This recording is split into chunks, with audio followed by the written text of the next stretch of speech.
2 de junio de 1899. Estamos en el pueblo de Valer, al este de la isla de Luzón, en las Islas Filipinas. 33 militares españoles se rinden, abandonando la iglesia del pueblo en la que habían resistido un año. Lo hicieron desfilando, recibiendo los honores de los sitiadores filipinos. La guerra en Filipinas había terminado hacía 6 meses, pero el pequeño destacamento español, en un hecho sin precedentes, resistió en la posición sin dar crédito a las noticias que les llegaban sobre el fin de la guerra. Aquel día se arriaba la última bandera española en los territorios de ultramar, y no se podía hacer de una forma más noble y más española. Así que, oído al parche, porque hoy acompañaremos en su increíble hazaña a los que se conocerían como los últimos de Filipinas. Memorias de un tambor.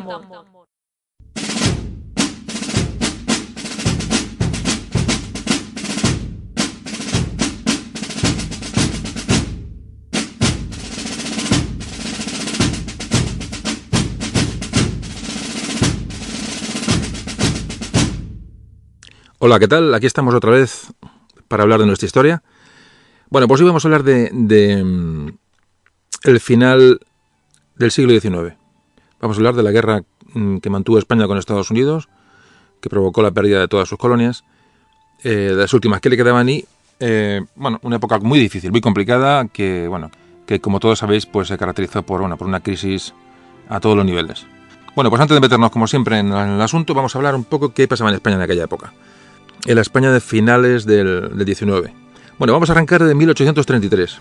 Comienza a reinar la reina Isabel II. Y para que reinara Isabel II, hija de Fernando VII, pues Fernando tuvo que cambiar las leyes. Promulgó una pragmática sanción en 1830, con lo cual anulaba una ley anterior por la que las mujeres no podían reinar. Y esto dio motivo, a unas protestas de un sector de la sociedad que apoyaba a su hermano Carlos, que consideraban como legítimo heredero al trono de España. Así que este conflicto entre los carlistas y isabelinos va a provocar, como todos sabéis, un periodo de guerras, llamadas guerras carlistas, que van a asolar España durante este periodo hasta bien entrado el siglo XIX. Pero bueno, vamos a hablar de Isabel II. Isabel II empezó a reinar y hubo una impopularidad en un momento determinado del reinado, porque Isabel se había apoyado en un régimen moderado, en un partido moderado. Se acumuló una crisis en 1866.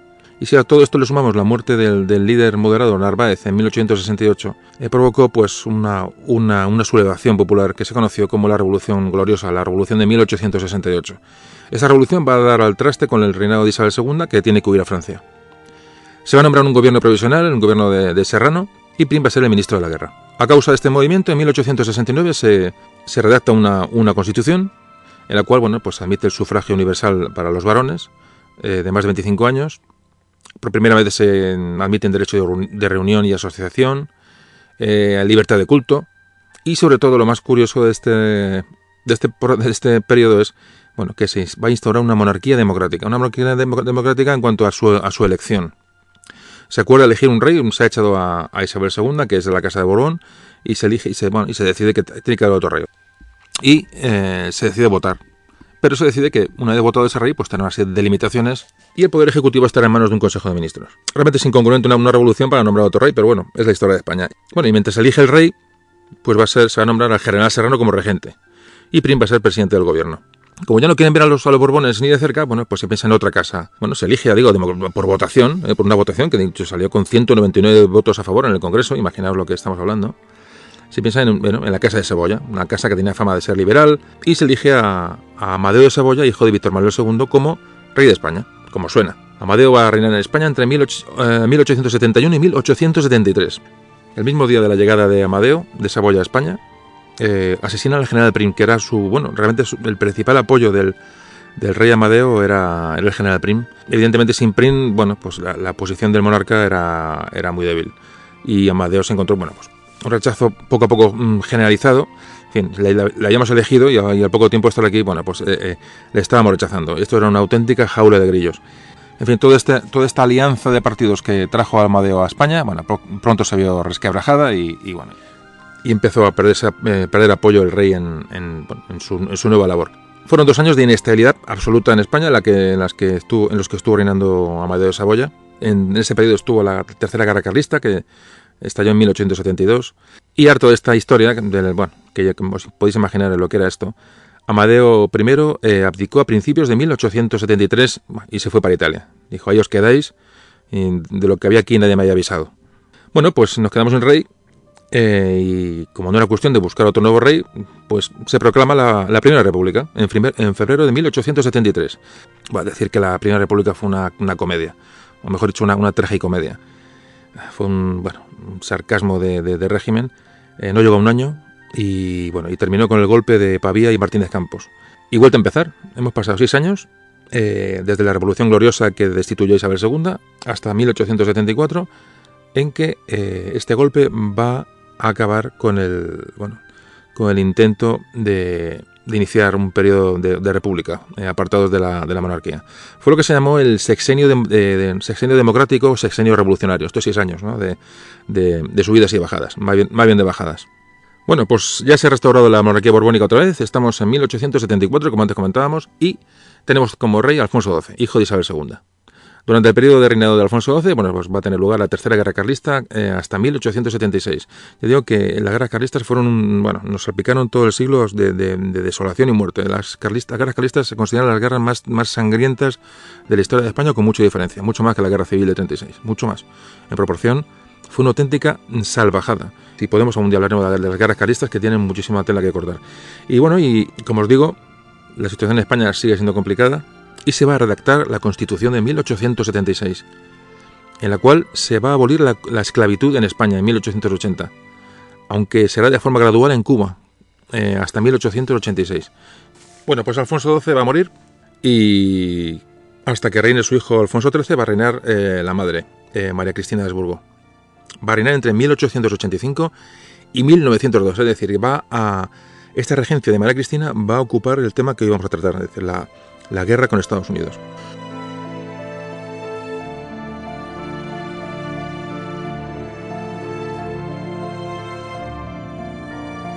Durante esta regencia de María Cristina van a llegar a un acuerdo liberales y conservadores para hacer un turno en el gobierno. Es decir, la situación era tan difícil que pactan, Sagasta y Cánovas van a gobernar en un turno que la regente María Cristina va a observar con total tranquilidad y va a permitir.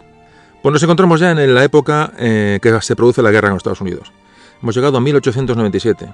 ¿Quién es presidente del gobierno? Pues es el liberal Práxedes Mateo Sagasta, que es el jefe del gobierno en ese momento y que va a tener que asimilar todos los acontecimientos de finales del siglo XIX, los acontecimientos a partir del año 98. Sagasta era un progresista claro. Desde joven había sido muy activo, incluso activo más que activo, agitador. Estuvo enrolado en los movimientos que derrocaron a Isabel II, participó en el último gobierno de la República, y pues con los años, como todo, pues suavizó su discurso bastante, y llegó, como decimos, a esta posición de pacto de alternancia de poder con Cánovas, durante la regencia de María Cristina. ¿Qué hizo Sagasta? Sagasta hizo, como medidas, pues amplió libertad de imprenta, por ejemplo, decretó también una libertad de asociación durante su gobierno, que permitió bastante, el desarrollo de un sindicalismo obrero, instauró también el juicio por el sistema de jurados y, sobre todo, restableció el sufragio universal. Eso fue en 1890. Sagasta estuvo muy enfrentado con militares, de la línea dura, sobre todo con los intereses de los terratenientes cubanos. Y aunque su idea era dar un grado de autonomía a Cuba, Puerto Rico y Filipinas, porque ya se veía venir lo que iba a pasar, no pudo realizar sus intenciones, y pasó luego lo que pasó. Pues ya digo que cuando empiezan a estallar las insurrecciones, pues era presidente del gobierno, sufrió la guerra contra los Estados Unidos, y aunque era una guerra imposible de ganar, pues para no desacreditar a la monarquía, al régimen, y dar lugar a otra posible revolución, ¿no? Porque pues se metió en la guerra con Estados Unidos. Cuando acabó la guerra, con la derrota de España, después del Tratado de París, pues tuvo que lidiar con toda la decadencia que nos vino durante, como todos sabéis, antes comentamos al principio, lo que supuso la crisis del 98, repercusiones políticas, económicas, morales. Y después, para terminar con esta introducción de la historia de España, pues ya en 1902, cuando Alfonso XIII tuvo la mayoría de edad, pues empezó a reinar. Y después vendría pues otra serie de asuntos, como la famosa aventura que nos metió en Marruecos. Pero esto ya no corresponde al tema que vamos a tratar. Y hasta aquí hemos visto un poco qué pasaba en España durante esa segunda mitad del 19 que nos introduce ya en el tema de lleno.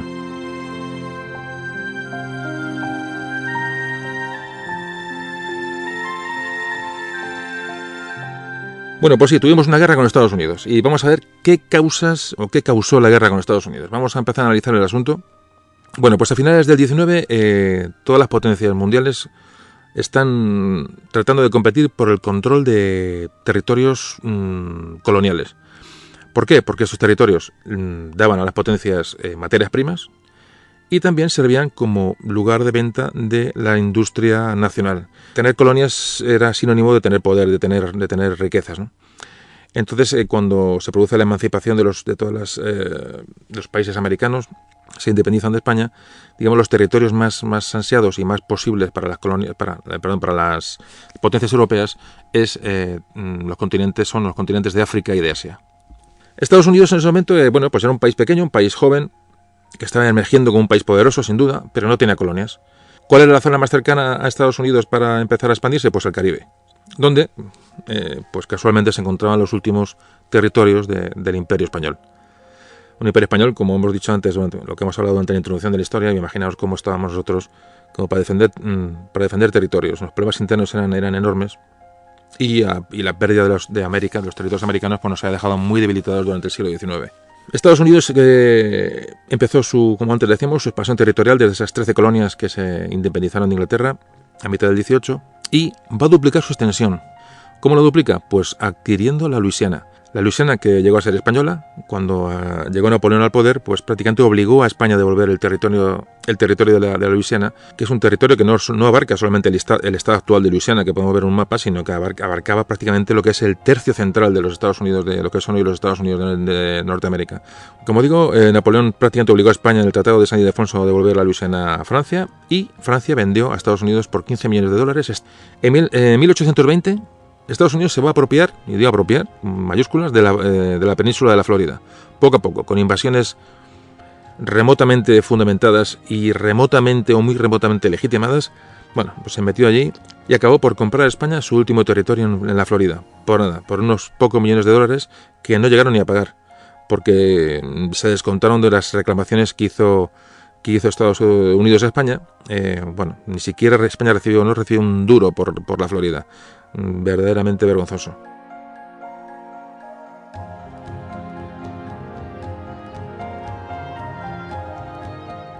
Seguimos hablando un poco del ascenso de los Estados Unidos para saber con qué potencia nos vamos a enfrentar. En 1823, el famoso presidente Monroe, que a todos os sonará, pues va a embarcar un poco los principios de la política exterior de esa joven nación que era Estados Unidos. Y se lo pone muy claro a las monarquías europeas, monarquías que habían sido restauradas después de la derrota de Napoleón en 1815, y les plantea que se va a oponer radicalmente a cualquier intervención por parte de las potencias europeas en América, no solamente en Norteamérica, sino América, y considerará cualquier intromisión de potencias europeas, y ya digo, no solamente en Norteamérica, sino en todo el continente americano, como una amenaza para los Estados Unidos. Esto es lo que se conoció como la doctrina Monroe, que siempre se ha dicho que decía América para los americanos. Lo que realmente decía es decir, no mangonéis aquí, que ya lo haremos nosotros a mayor escala. Por nada, pues Estados Unidos se lanzó a dominar el continente entero. Comenzaría por América del Norte. No se metió con Canadá porque tenía miedo a una guerra con Inglaterra. Ahí parece que se lo pensaron. Pero a partir de 1845 comenzó el famoso conflicto con México, la famosa guerra con México, para la anexión de Texas. Como todos sabéis, el Álamo, Davy Crockett, y cuando se anexionaron Texas, igual, de una manera absolutamente, iba a decir macarra, vamos a dar otro término, vamos a decir prepotente. Y entonces, pues llegó a, como digo, anexionarse Texas, que no solamente era Texas actual, sino que eran partes de Nuevo México, de Colorado, Wyoming, Kansas, Oklahoma, Utah, Nevada. O sea, fijaos que esta intervención americana dejó a México con la mitad del territorio. Accedieron a todos los puertos californianos y va a tener una salida al Pacífico en ese momento, importantísima para los Estados Unidos, y además encima en California van y descubren oro. ¿Qué tuvo de importancia la fiebre del oro en California?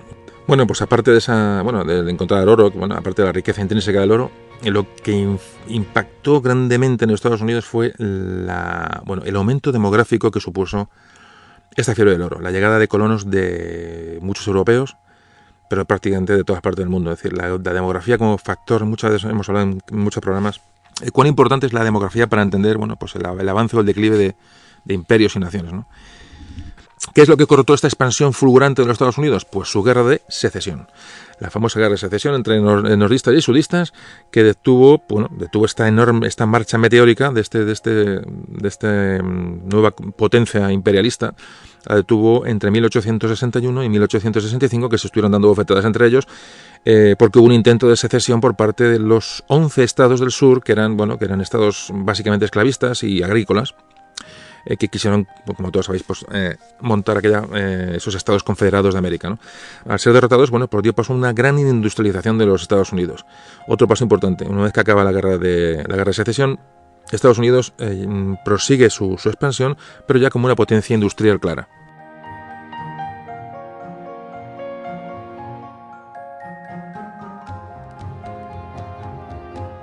Estaréis pensando que por qué hablamos tanto de Estados Unidos. Bueno, aparte que es interesante saber cosas, pero sobre todo vamos a ver con quién nos enfrentamos. Es decir, por qué España con Estados Unidos no tiene absolutamente nada que hacer. En 1867 compran Alaska. 1867 a un imperio ruso que estaba, pues, necesitado de dinero. Durante este siglo XIX, como antes les comentamos, Estados Unidos entró en la revolución industrial absoluta. Fijaos el crecimiento de Estados Unidos. Entre la guerra de secesión y la guerra con España, ya nos acercamos al momento que nos interesa, hablamos del final de la guerra de secesión en 1865 y la guerra con España en 1898. Fijaos, la producción de trigo la multiplicó por 3, la producción de maíz la multiplicó por 2, la producción de azúcar la multiplicó por 5, la de carbón por 8. Pero la producción de acero, en estos 30 y pocos años, la multiplicó por 50. Los metros lineales de vía férrea lo multiplicó por 6 en estos pocos años, y la producción de petróleo la multiplicó por 2. Y no solamente esto, sino que demográficamente, como antes comentábamos, tuvieron una enorme inmigración del noroeste europeo, fundamentalmente anglosajona, de irlandeses, británicos, alemanes. Pero en la segunda mitad, con esta expansión industrial, fueron a Estados Unidos muchísimos chinos, europeos de cualquier procedencia, y muchos sudamericanos. En 1810 Estados Unidos tenía 7 millones de habitantes y en 1898 se tenía 73 millones de habitantes, año en que España se puso en guerra con ellos. Fijaos que en menos de 100 años de vida los Estados Unidos han tenido este enorme crecimiento. Y con este resumen de Estados Unidos, que a lo mejor ha sido un poco largo, pero creo que es importante, esperamos haberos dado un poco las claves para comprender a quién nos íbamos a enfrentar.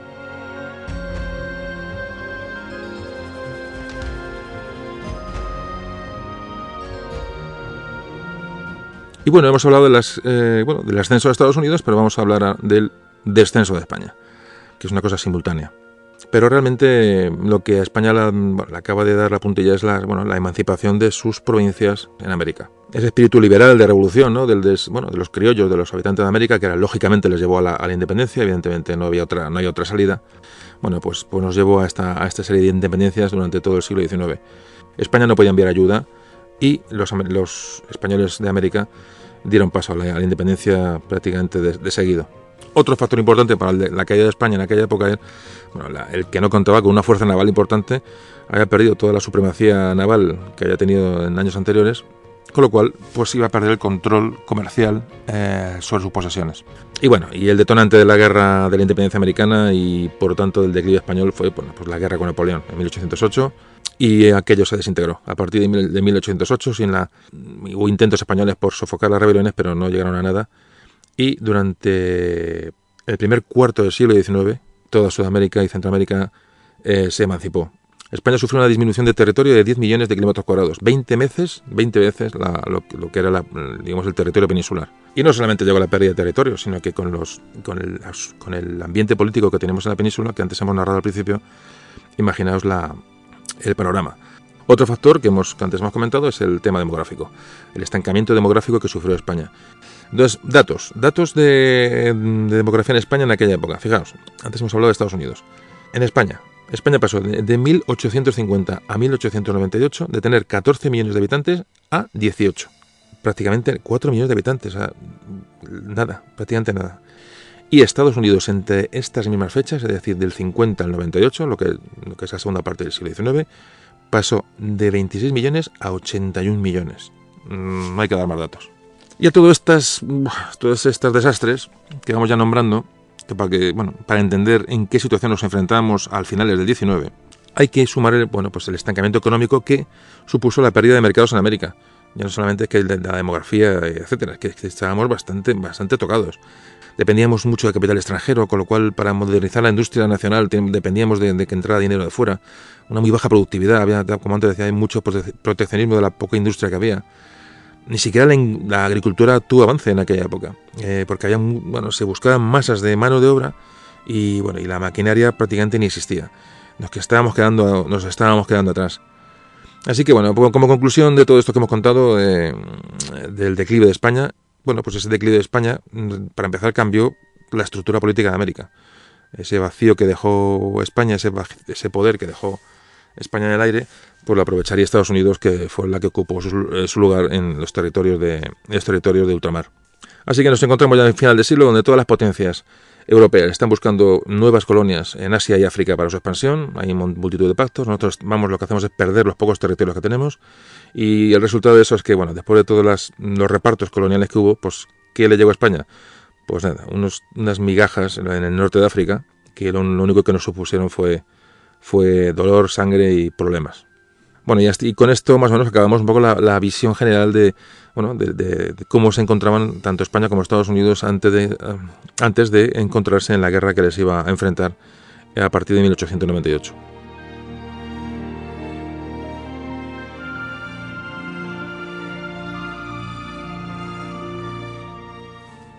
El detonante de la guerra fue la situación de Cuba. Cuba era era la joya que conservaba España aún de su antiguo potencial, ¿no? Pero para Estados Unidos era un sitio estratégico. La situación de Cuba geográficamente era fundamental para controlar el futuro comercio que Estados Unidos tenía ya previsto para el futuro canal de Panamá.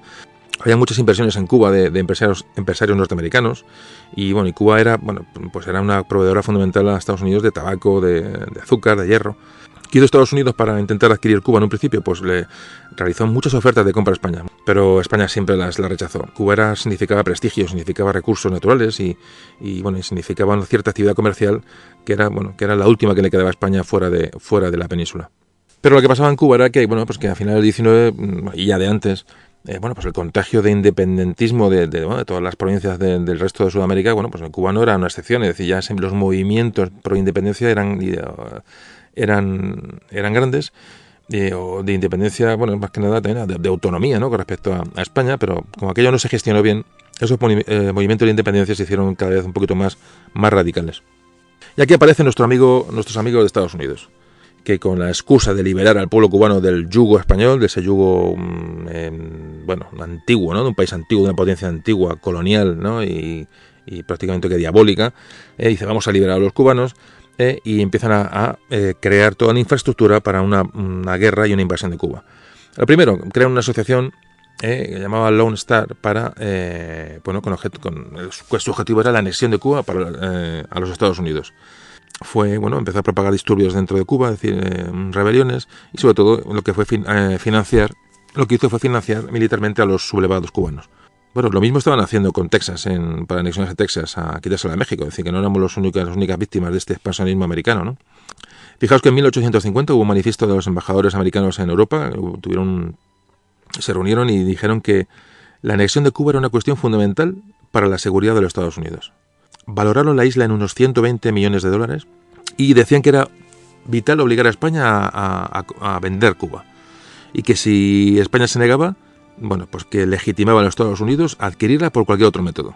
Fijaos la cuestión.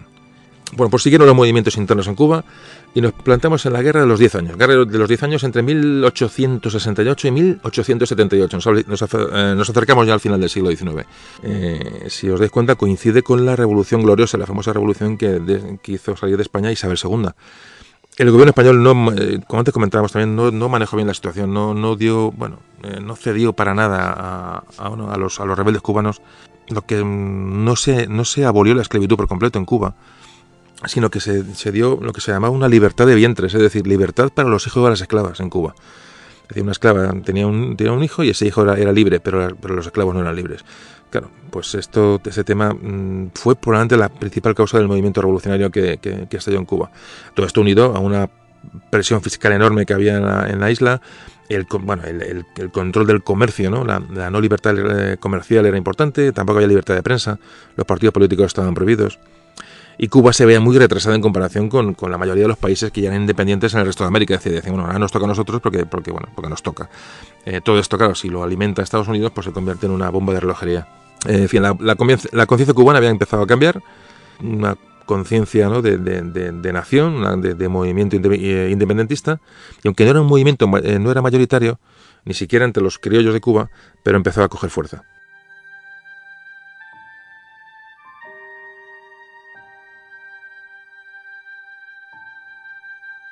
Esta guerra de los 10 años acabó en el 78 y España, el ejército español logró mantener la paz o el control de Cuba. Es decir, fue una victoria contra los sublevados.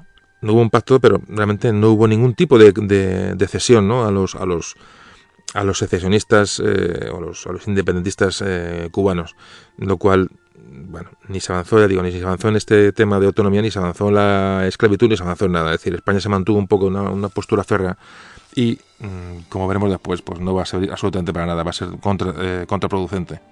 Años más tarde, en 1895, se va a producir la Guerra de Independencia Cubana, entre 1895 y 1898, una guerra que perseguía los mismos objetivos que la guerra de los 10 años. Estamos hablando de Cuba porque es realmente el origen del conflicto, pero estamos dando un poquito más de importancia a lo que pasó en Cuba para entender el resto.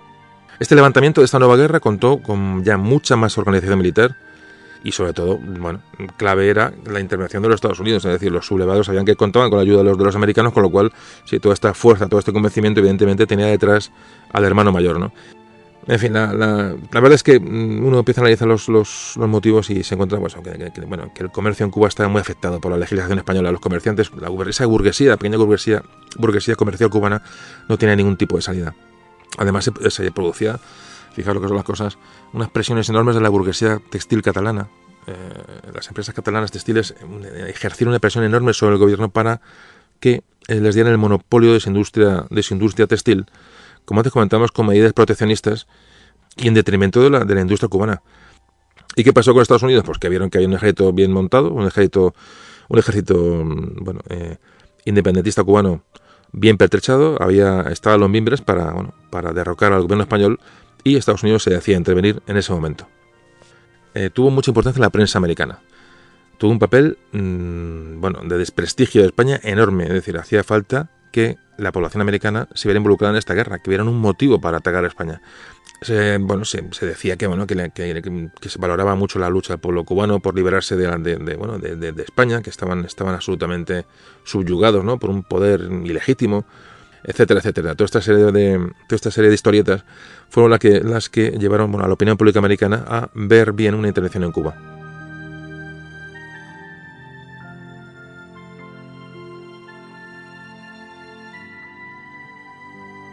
España, en esta revolución cubana, esta segunda revolución cubana, hizo un esfuerzo enorme por intentar parar el levantamiento de los independentistas y mandó a miles de soldados a Cuba para intentar sofocar la rebelión. Llegaron allí y esta represión de esta rebelión, fundamentalmente la llevó a cabo el general Baylor. El general Baylor que le llamaba, le llamaba la prensa norteamericana, le llamaba el carnicero. Parece ser que apresó a toda la oposición, ¿no?, a España en Cuba, y parece ser que los internó en campamentos o prisiones bajo unas condiciones realmente bastante pésimas.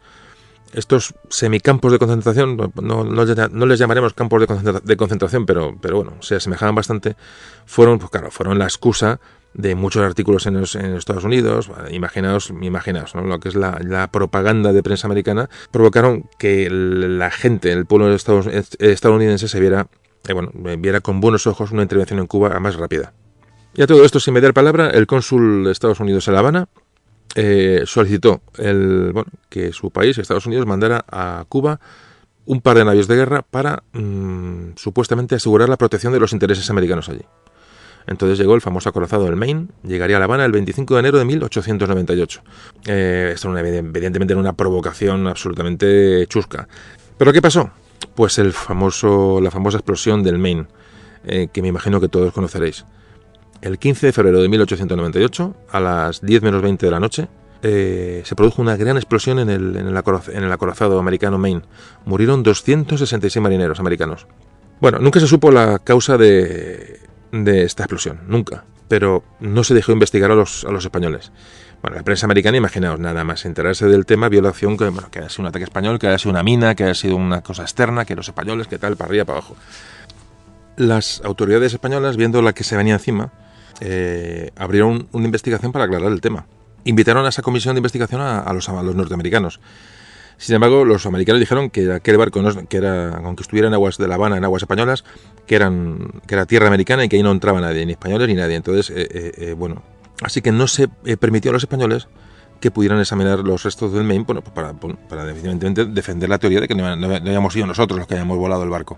Es decir, la comisión que nombró España determinó que la explosión había sido desde dentro, que ha sido un accidente, basándose en que las planchas de acero del Maine estaban abiertas hacia afuera, del barco, de dentro del barco hacia afuera. Es decir, la explosión había sido de dentro a afuera, nunca había sido una agresión exterior al barco, ¿no?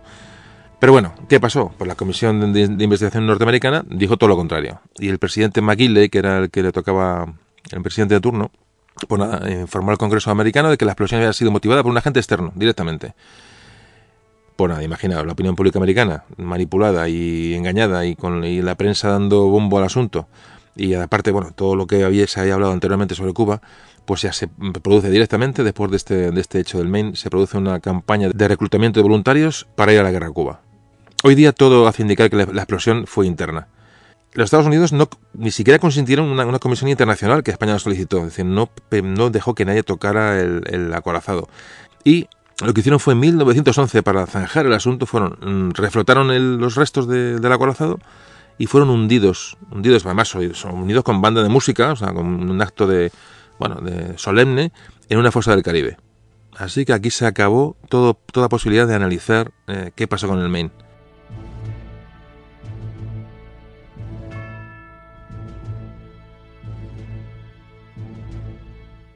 Lo que está claro es que si la provocaron ellos o no, no creo. La explosión pudo ser fortuita. Bueno, ahí quedará siempre la duda si fue provocado o no. Tampoco tiene mucha importancia, pero fue la excusa para la guerra, porque España evidentemente pues no lo hizo. ¿Y qué hizo Estados Unidos una vez que se supone que el Maine fue volado por los españoles? Bueno, pues responsabilizó de las muertes a España del tal y directamente exigió su retiro inmediato de Cuba. No pensé que hubo... No. Dice, muy, muy rápido, habéis sido vosotros y os vais de Cuba. Ahora mismo, directamente. Claro, imaginaos, o sea, esta exigencia americana, pues inaceptable, pues lo que provocó fue que España declaró la guerra a Estados Unidos. Es decir, que no quedaba, fue una declaración de guerra mutua, porque estaba la cosa, estaba más que visto. Esto fue el 24 de abril de 1898. Y comenzaba aquí la guerra con Estados Unidos, que luego se extendería, como era lógico, a otras colonias españolas, que no era Cuba, pero que costarían luego a España, como sabéis, a Filipinas, Puerto Rico y la isla de Guam. Y por supuesto, claro, antes del tema del Maine, Estados Unidos ya había ordenado a su flota la movilización y que se dirigiera a Hong Kong, ¿no? hasta que recibiera órdenes de atacar Filipinas y Guam. O sea, no pensáis que está todo en un plan absolutamente trazado. Yo creo que sobran las palabras, ¿no? Así que pues nos vamos a hablar propiamente de la guerra con Estados Unidos.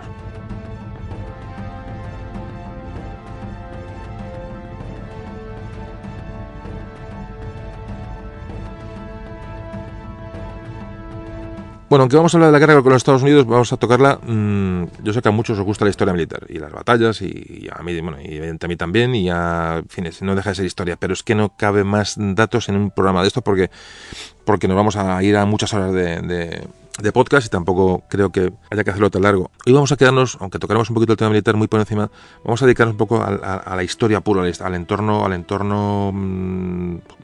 estratégico, ¿no? de la guerra con Estados Unidos. Para luego abordar un poquito más en profundidad el tema de los últimos de Filipinas. Estados Unidos tenía unos 290.000 combatientes, más 35.000 cubanos sublevados. España no se queda tampoco muy atrás, tenía unos 320.000, unos 250 o 260.000 en Cuba, unos 10.000 en Puerto Rico y 50.000 en Filipinas. Pero aquí lo que realmente iba a contar era la superioridad naval. una guerra en islas, una guerra lejos de nuestro territorio, sin una superioridad naval, un apoyo naval con cierta solvencia, y luego la guerra iba a tener muy mala pinta. Y esto realmente fue lo que ocurrió. Primer hecho bélico de la guerra, que produce el 1 de mayo, cuando Estados Unidos hunde la flota española en la bahía de Manila. La bahía de Manila, que luego se refugiaron en Cavite, se conoció como la batalla de Cavite. Bueno, pues ahí se hundió la flota española, prácticamente al completo, la flota de Filipinas. La superioridad americana era clara. Si no nos hubieran metido en la guerra, es una evidencia. O sea, fueron a la guerra porque sabían que la tenían ganada, y además rápido. Si no nos hubieran metido ni de broma. Entonces, España tiene muy poquitas posibilidades. Una flota antigua, una flota digamos, colonial, que tenían por allí, para protección de costas, fundamentalmente, pues fue prácticamente aniquilada en la bahía de Manila, concretamente en Cavite. El 19 de junio, los primeros marines americanos desembarcan en Cuba. El 12 de junio, Manila es cercada por tierra. El 21 de junio, Estados Unidos toma la isla de Guam. El 3 de julio de 1898 se produce la famosa batalla naval de Santiago de Cuba, la famosa batalla que el almirante Cervera salió de la bahía de Santiago de Cuba por un paso muy estrecho, y bueno, es un hecho que no tiene mucha explicación. Yo a cada uno ya le invito a que lea sobre la batalla de Santiago de Cuba y cada uno opine, y bueno, no me voy a meter en ese tema. Pero lo que hizo la escuadra española es salir 1-1 por un paso estrecho, y fue un auténtico tiro al blanco. O sea, fueron cayendo los barcos españoles 1-1 según iban saliendo. Lo estaban esperando fuera y fueron saliendo y lo fueron hundiendo según salían. Realmente puede parecer ridículo, puede parecer raro, podéis encontrar mucha información sobre el tema y cada uno saque su propia conclusión sobre qué ocurrió, ¿no? en aquel día. Y llegamos al 12 de agosto. 12 de agosto, en que el ejército combinado filipino y norteamericano toma Manila. Realmente es el final de la guerra. Hablamos del 12 de agosto de 1898. Estados Unidos luego desembarcó tropas en Filipinas. Luego, posteriormente, como luego veremos, entraron en un conflicto armado los americanos con los filipinos, porque los americanos no iban a ayudar a los filipinos, sino que iban a quedarse con las islas. Esta es la historia muy por encima de la guerra con Estados Unidos, que también tiene mucho que contar, porque evidentemente tuvo muchas acciones de los españoles, que es lo que a nosotros nos concierne, acciones heroicas y defensas prácticamente imposibles, como siempre hemos estado por ahí, ¿no? por los confines del mundo. Pero ya digo que reflejaremos estas acciones de tantos españoles que dejaron ir su vida, pues un poco en la acción de los últimos de Filipinas, como un detalle y como una muestra, ¿no? De que aquello tuvo que ser, ¿no? Esa guerra prácticamente perdida de antemano.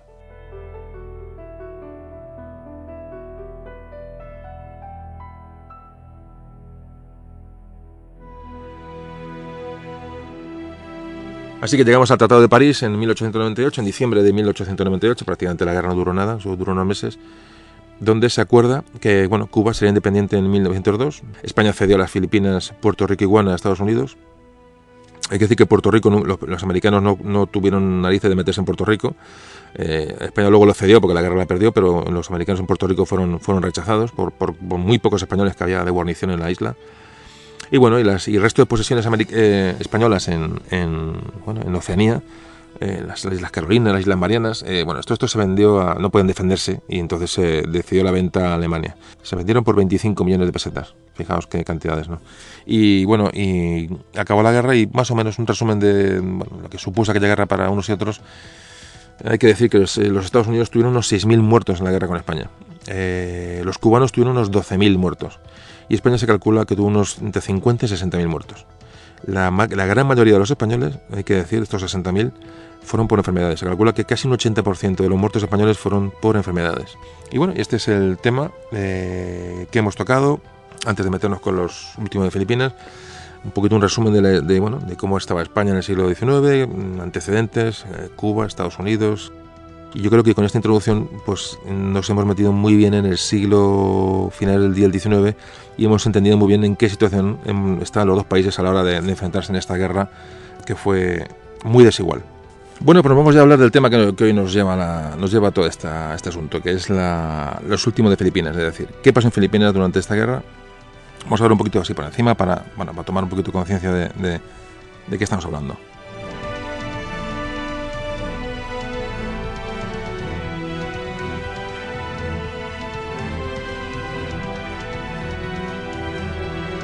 España en Filipinas, que pues como sabéis, como comentábamos en el programa de Magallanes y Elcano, fueron descubiertas por Magallanes las Filipinas por el viaje de la vuelta al mundo.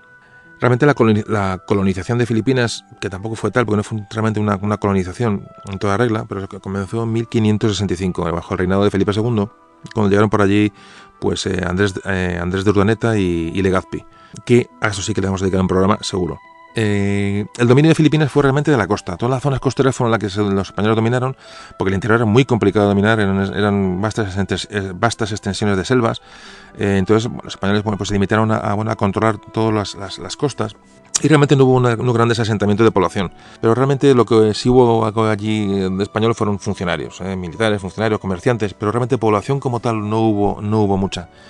Nos encontramos, bueno, es un poquito una introducción para hablar de Filipinas, del origen de Filipinas española, pero a finales del 19, que es cuando a nosotros nos interesa y nos metemos ya en harina, a finales del 19, como digo, había población española en Filipinas, habría no más de entre 10 y 15.000 españoles, no había más, y la mayoría funcionarios. Y como en Cuba, pues en Filipinas hubo también una sublevación, se produjo ese cambio en lo social, ¿no? en la gente de allí, esa pequeña burguesía, ¿no? comercial que emergía en todas las islas, que tanto como pasó en Cuba, estaban muy encorsetados por la administración española y no tenían margen de maniobra. Los filipinos querían ser como los españoles de la península. Al igual que en Cuba, pues no hubo unas reformas claras, entonces no hubo voluntad de reformar. La primera revolución clara en Filipinas comenzó en agosto de 1896 y fue sofocada esta rebelión, aunque se contagió a otras zonas de la isla. En ese momento había en Filipinas unos 15.000 soldados, de los cuales 10.000 eran filipinos. La insurrección que hubo en Cavite lo que hizo que España mandara a Filipinas un ejército de 25.000 soldados de refuerzo. Fijaos el esfuerzo que tuvo que hacer España para mandar a Filipinas 25.000 soldados. Bueno, pues como siempre, una política represiva, realmente represiva contra los líderes filipinos y nacionalistas filipinos. Hubo ejecuciones, consejos de guerra. En fin, la verdad que fue una represión bastante dura que no hizo más que complicar la situación. Hubo intentos, de pacificación, de tratar con los filipinos, pero la suerte estaba echada. Los filipinos también sabían que los Estados Unidos estaban detrás. Es decir, estamos en el mismo caso que en Cuba, muy parecido. No tan evidente como en Cuba, pero una cosa muy parecida. La revolución era prácticamente imparable. Así que lo que pasó es que, aquella paz fue simplemente una tregua. Los españoles no hicieron ningún tipo de reforma. En la zona de Valer, que ahora hablamos un poco para ubicarnos, a esa zona llegó un destacamento de 300, 400 hombres de refuerzo con la idea de sofocar los últimos focos de rebelión filipina y de informar a la gente que el movimiento había acabado y, estabilizar la zona. Valer es un pueblo que está al este de la isla de Luzón, de la isla filipina de Luzón. Y entre medias había una sierra, la Sierra Madre, que hacía que el desplazamiento de un lugar a otro, de Manila hasta Valer, fuera complicado. Tanto es así que se solía hacer en barco. Imaginaos cómo era el traslado por tierra, que merecía la pena más coger un barco y ir hasta el otro lado de la isla que hacerlo por tierra. Un poco para darnos una idea de lo incomunicada y aislada que estaba Valer con respecto a la capital Manila, que era la capital administrativa de España en Filipinas. Valer se fundó en 1609, la fundaron unos misioneros franciscanos. Estaba justamente al lado de una bahía y estaba más o menos a unos 230 kilómetros de Manila. Hablamos de 230 kilómetros por tierra y cruzando sierras, es decir, estaba, como te comentaba, en un lugar bastante difícil de comunicar uno y otro. Y pertenecía a la provincia de Nueva Écija. Y dentro de esta nueva provincia estaba dentro del distrito del Príncipe, del que era capital. Es decir, era una capital de distrito dentro de la provincia de Nueva Écija en Filipinas. En ese distrito que Valer era capital, o la ciudad más importante, repito que Valer era prácticamente un pueblo. Al frente de este distrito, España había nombrado un comandante militar. Comandante militar que vivía en Valer, que tenía el cargo de capitán. Era un capitán del ejército el que ejercía de comandante en esta capital de distrito. Y hacía de administrador de todo, administrador de justicia, llevaba los correos, llevaba, en fin, todo. Como podéis imaginar, era un militar, pero que era el gobierno de España en aquel distrito.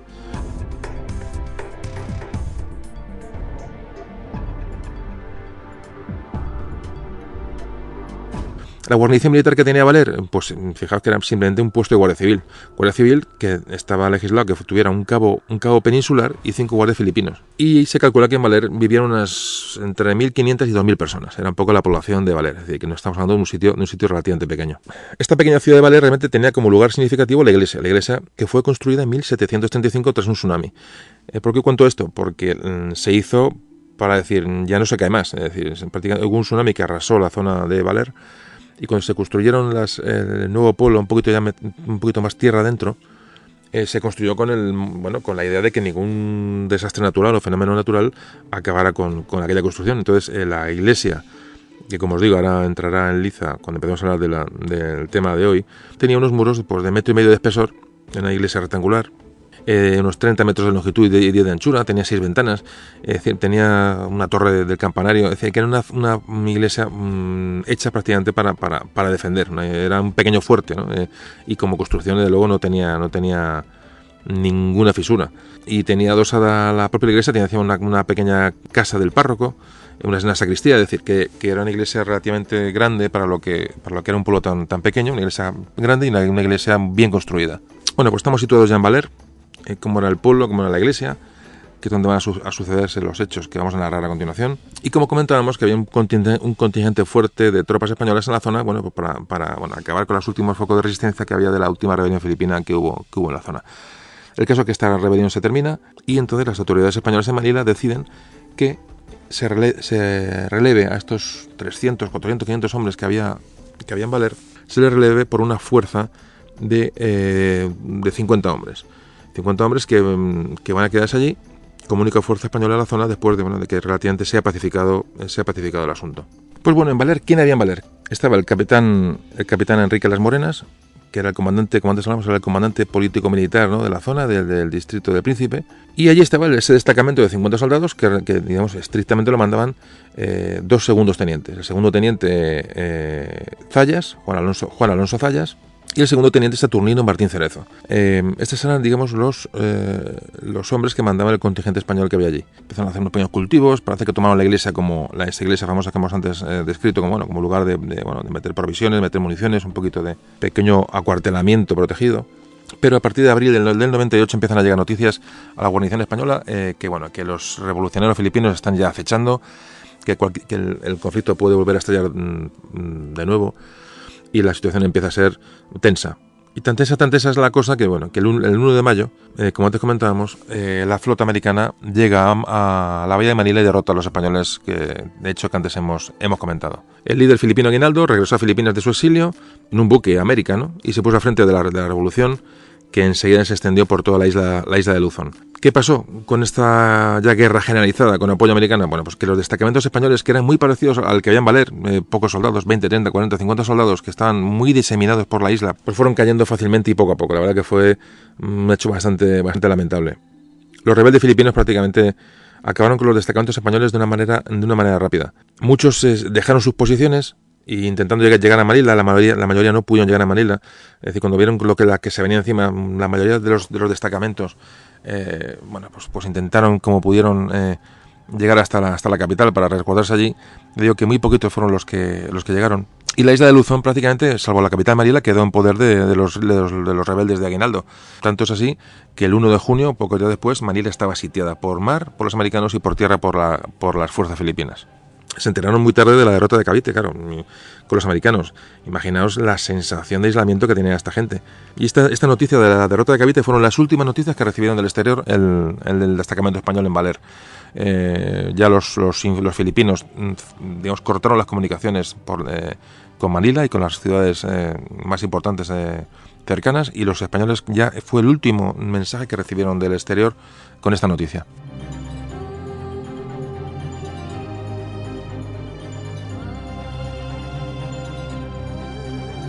El 26 de junio. ¿Qué pasó el 26 de junio en Valer? Bueno, pues que de repente los españoles, que ya estaban con la mosca detrás de la oreja y sabían que los acontecimientos se podían precipitar en cualquier momento, amaneció el 26 de junio y el pueblo de Valer estaba abandonado. No quedaba nadie. Es decir, la población civil abandonó el pueblo, con lo cual imaginaos, dijeron, aquí se masca la tragedia. Directamente se producen tres deserciones en el contingente español. Un cabo y un sanitario filipinos y un soldado, un asistente que llevaba el teniente Martín Cerezo, un tal Felipe Herrero, también deserta.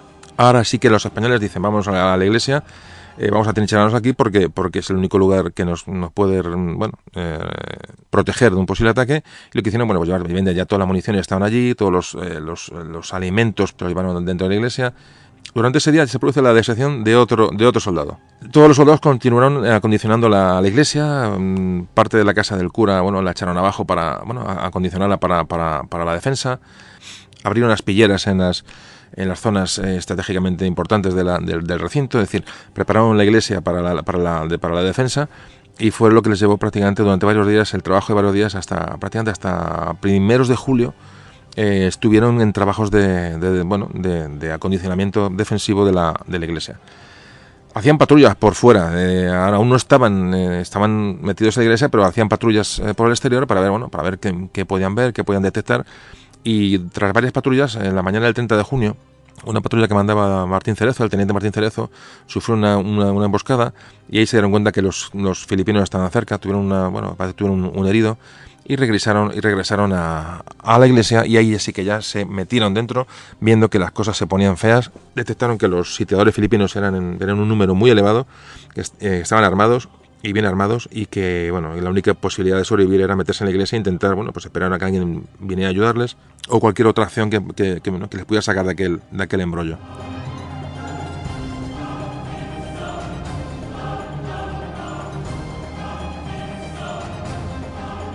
Pues nos encontramos ya con los españoles sitiados. Los filipinos ya se presentaron delante de la iglesia, rodearon la iglesia, empezaron a cavar trincheras.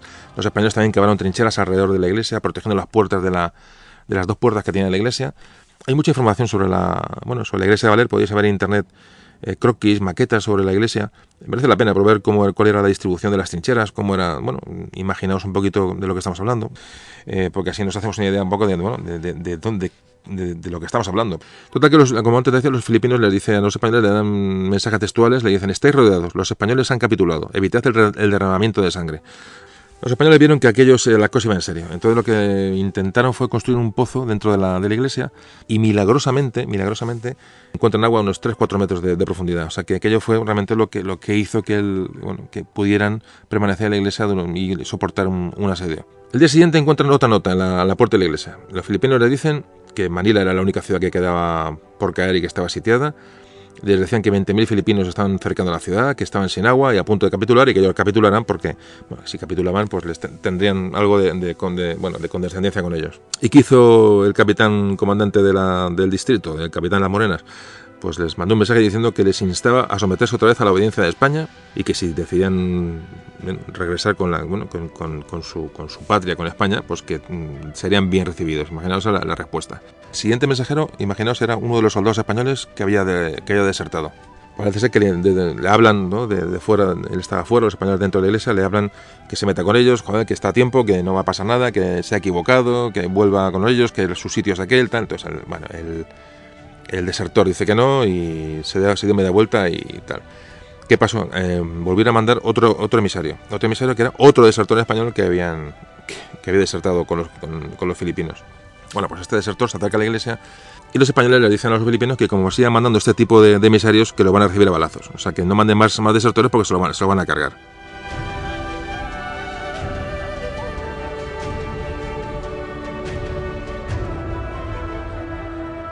Bueno, pues el 4 de julio, aprovechando un momento de relativa tranquilidad, dos voluntarios, Gregorio Catalán y Manuel Navarro, dos soldados españoles, hacen una salida por sorpresa, y lo que hacen es destruir dos barracones que hay enfrente de la iglesia.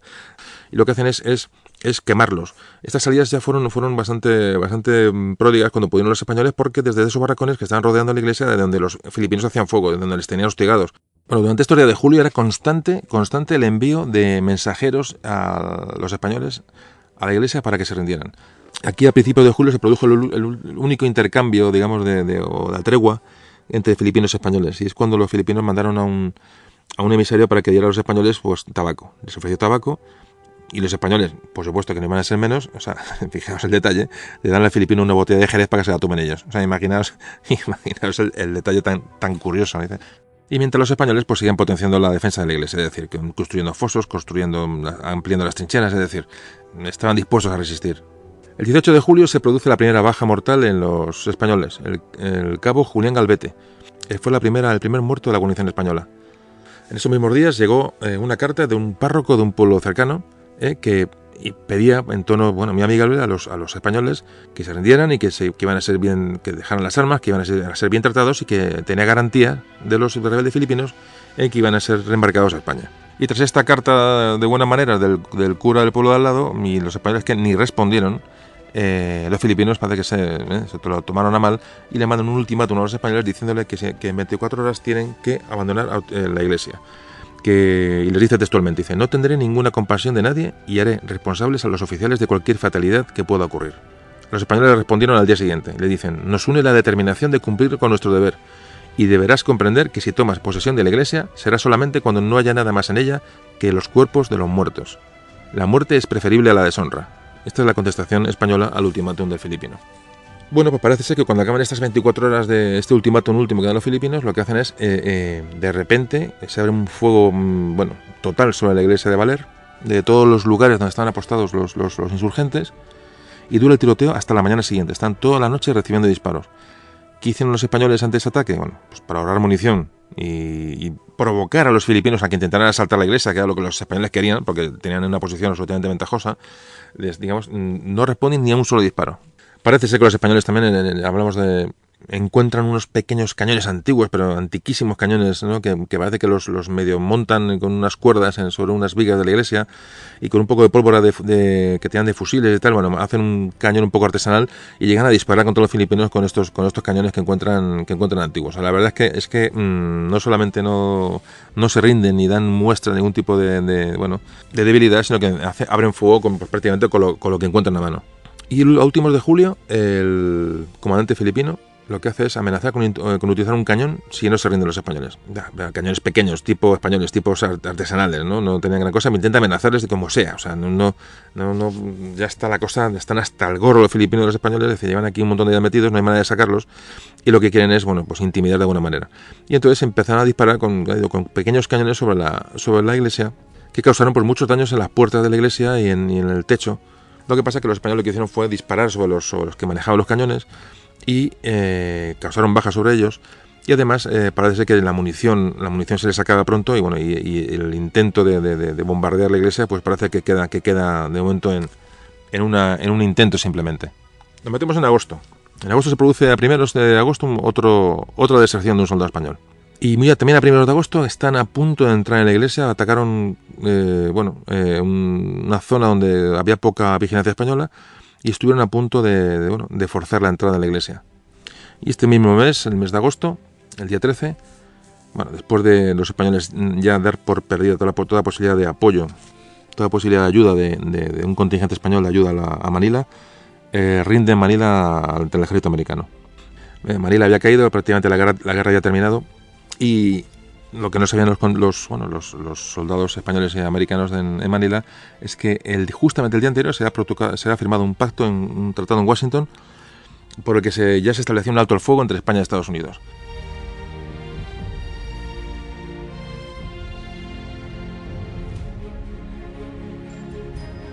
Los ataques filipinos, luego, van hiriendo a soldados españoles. Estamos hablando de una posición para que no estamos contándolo con mucho detalle porque sería muy largo, pero lo que estamos contando de la situación en la iglesia de Valer es que van cayendo heridos españoles y muertos y heridos filipinos también, desde luego, pero los españoles van cayendo con una especie de un pequeño cuentagotas, ¿no?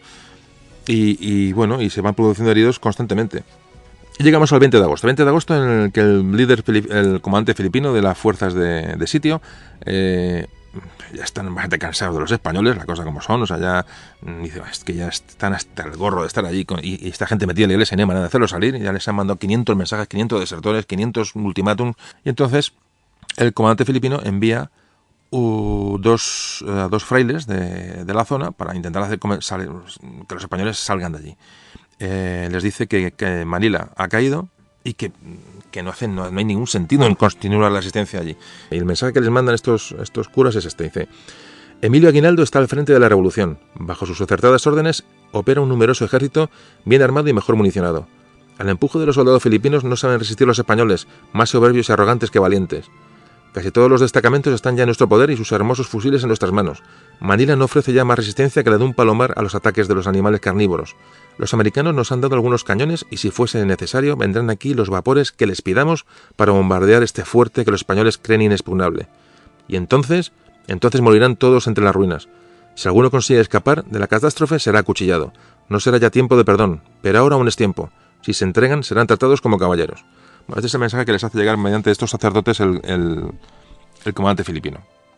Después, cuando acabó todos los hechos, contaron que, por supuesto, no les creyeron a los frailes. Dijeron, esté contando, todos están mentiras, esto es una bola, esto es mentira. Tal. O sea, no se creían nada, estaban dispuestos a no creerse nada porque realmente no tenían por qué creérselo.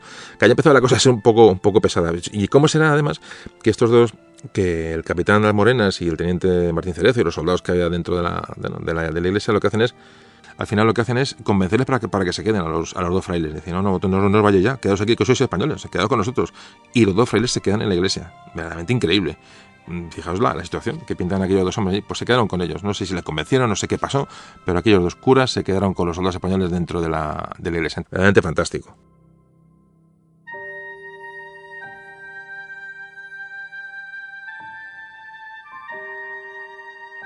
El 25 de agosto muere el padre Gómez Carreño. El padre Gómez Carreño ya estaba dentro de la iglesia con los sitiados. Era uno de los frailes que estaba con los sitiados.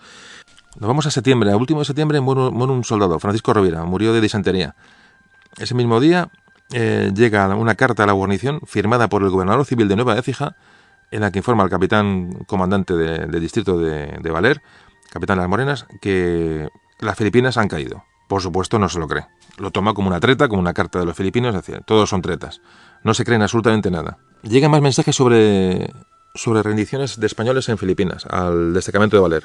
Van llegando cartas y notas a los españoles que les hacen llegar diciendo que el destacamento de tal sitio han caído con nombres, con apellidos, el teniente fulano, el capitán fulano, el tal, o sea, todos van dando noticias, pero los españoles dicen que le están contando, de eso nada.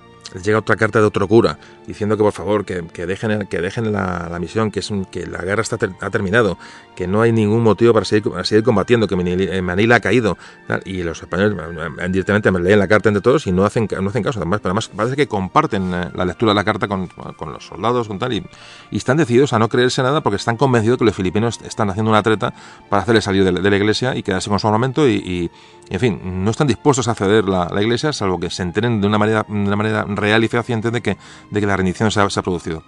El 1 de octubre ya España y Estados Unidos negocian en París y ya están preparando las condiciones de paz, las condiciones de entrega de los territorios, etcétera, etcétera, y nuestros hombres siguen en Valer como si nada, absolutamente como si nada. Fijaos iba a decir cómico, porque realmente es por lo menos curioso la situación. La verdad que es un caso único. Y mientras en Valer, pues siguen muriendo soldados. Van a morir por enfermedad un cabo, el cabo José Chávez y el soldado Ramón Donat. Mueren en octubre, a 1 de octubre. Murieron de beriberi. El beriberi es una enfermedad muy típica de allí, una enfermedad como cuando hablamos del escorbuto en los barcos, cuando hablamos del cano, etcétera.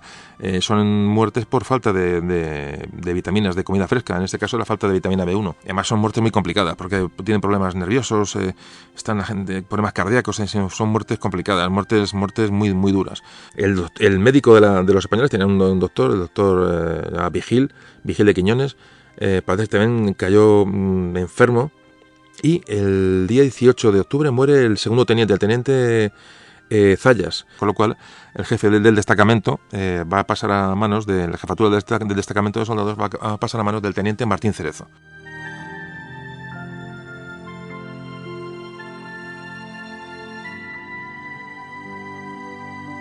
Los soldados estaban absolutamente desatendidos, enfermos, cansados.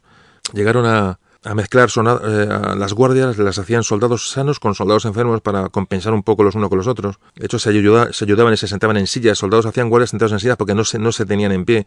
Fijaos la situación tan tremenda, ¿no? Tan tremenda, además, como siempre me gusta comentar, en un lugar en otro lado del mundo. O sea, la situación de allí, pasaba la noche, los días. Dios mío, lo que pasaría aquella gente, ¿no? ¿Qué pasaría por la mente de aquella gente, ¿no? ¿Qué les mantenía en guardia, ¿no? ¿Qué les mantenía con aquella decisión de mantenerse allí? La verdad que es impresionante. Bueno, pues parece que los sitiadores, los filipinos, llegan otro mensaje, le dicen, vamos a ver, cabezones. Mirad, ya os contamos lo que hay. Estamos en guerra nosotros con Estados Unidos, es decir, ahora se haya vuelto la tortilla. Los rebeldes filipinos que querían su independencia se han encontrado con que los Estados Unidos ya lo que querían era mangonear, evidentemente, y comienza una guerra, de hecho, entre los filipinos y los americanos que han sido aliados contra nosotros. Bueno, pues parece que le explican a los españoles la situación. Los españoles, por lo menos, que se ríen y dicen, me estoy contando, ese es un cuento malo. O sea, le dicen que los americanos están... O sea, fijaros hasta dónde llega ya la desesperación incluso de los sitiadores. Es decir, están hasta el gorro de estar allí rodeando aquella iglesia que no hay manera de que salgan los que están dentro. Y fijaos la situación, al final de este mismo mes, después de todos estos parlamentos, mueren otros 3 hombres más. Mueren los 3 de la misma enfermedad, de beriberi. Muere el soldado José Lafarga, el soldado Miguel Pérez y el soldado Román López. Luego, las condiciones de vida eran tremendas. Iban muriendo, los iban enterrando dentro de la iglesia. Imaginaos lo que tuvo que ser aquello. Había humedades, el techo se había bombardeado, entraba agua, se hicieron una especie de zuecos con maderas, atados con cordones. Imaginaos la situación, la verdad que es bárbara. Y mientras tanto, los tratados con Estados Unidos se seguían produciendo. Estamos hablando de finales de octubre de 1898. Y en la iglesia de Valer seguían resistiendo y cada vez más enfermos y con una situación mucho más crítica. En la primera quincena de noviembre murieron 4 soldados. Juan Fuentes, Baldomero Larro, Manuel Navarro y Pedro Izquierdo. Y digo los nombres porque me apetece, porque creo que se lo merecen, simplemente. No los hemos conocido, ni los conoceremos, ni nos conocerán ellos a nosotros, pero bueno, es un homenaje que les hacemos todos, ¿no? Recordar su nombre mientras escuchamos esta grabación. Creo que vale la pena.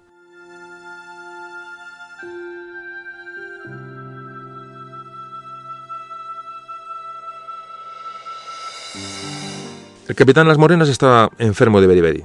Está bastante grave, pero seguía firmando las respuestas a los emisarios filipinos, las seguía firmando él como jefe de la comandancia. Y fijaos qué maravilla. Muy poquito antes de morir, fijaos la nota que le manda una nota a los sitiadores, les manda una carta en la que invita a los sitiadores, a los insurrectos filipinos, les invita a rendirse diciendo que serán tratados con benevolencia y amnistiados. ¿Qué os parece? Impresionante, realmente impresionante.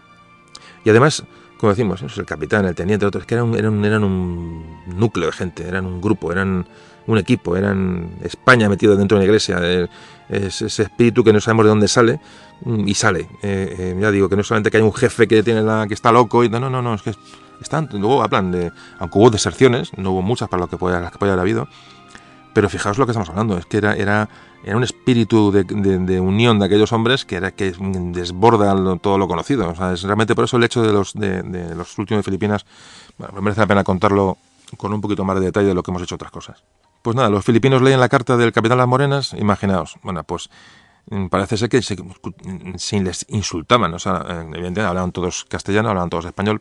Esto no es muy común, los insultos de uno a otro. Imaginaos la situación. Y los filipinos leyeron la carta y, bueno, les insultaron a los españoles y os cuento, les amenazaron.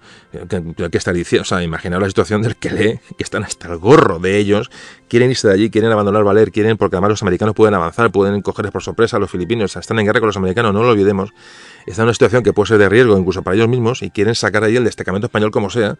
Y ya es una cosa, ya es cuestión de decir, bueno, iros de aquí, por favor. O sea, y encima no solamente no se van, sino que a las intimidaciones le responden como diciendo que se rinden ellos. Imaginaos, claro, no me extraña el que se cogieran un buen globo los sitiadores y comenzaran con estos insultos, que estos lo narran muy frecuentemente el tema de los insultos de los sitiadores a los sitiados. Así que el 22 de noviembre falleció el capitán Las Morenas y es enterrado allí en la iglesia de Valer con todos los compañeros que han fallecido ya. Cuenta ya el teniente Martín Cerezo, que es el único, digamos, oficial al mando de todos aquellos hombres, cuenta que cuando muere el capitán Las Morenas quedan 35 soldados, un corneta y 3 cabos.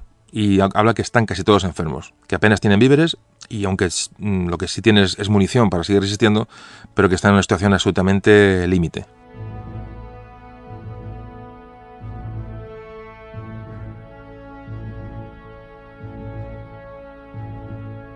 Bueno, pues estamos ya a finales de noviembre en un asedio que empezó en junio, casi nada, y seguían los mensajes de los filipinos, mensajes tras mensajes, no cejaban el intento de convencerles por uno u otro modo de que salieran de la iglesia, que se rindieran, que no iba a pasar nada, que tal.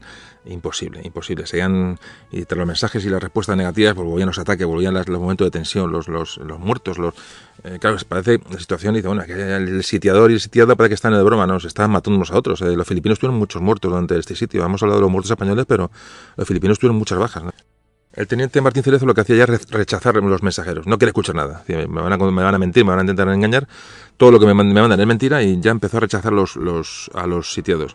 Y para que no se interpretara que dentro de la iglesia estaban sin fuerza, estaban desanimados, estaban con tal, lo que hizo fue ordenar que se hicieran todas las tardes unas pequeñas fiestas. Y todo el personal que estuviera fuera de guardia, que fuera de las trincheras y fuera de la torre y fuera de las aspilleras, los pocos que quedaban ya, que montaran todo el ruido posible, que montaran jarana y que cantaran. Entonces cuentan que cuando empezaron las primeras músicas, los primeros cánticos, parece que empezaron los insultos otra vez de los filipinos a los españoles desde fuera.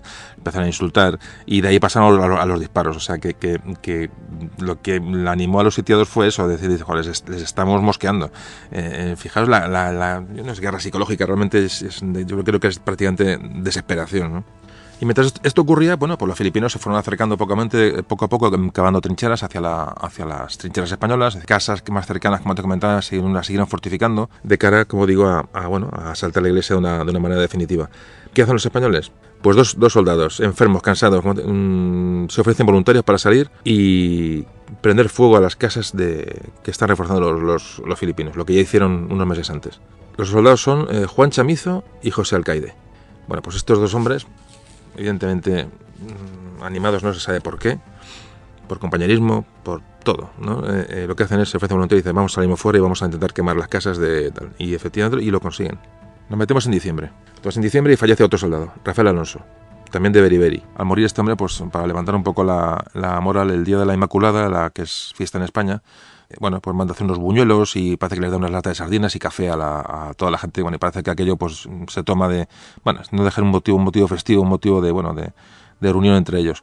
Hablamos de que eran cazadores. Cazadores eran, las tropas españolas de este destacamento eran cazadores. Cazadores son fusileros. Realmente cuando se llama cazadores a una infantería ligera, a un soldado con un fusil, pues en este momento se le daba el nombre de cazador. Era una manera de denominarlos, ¿no?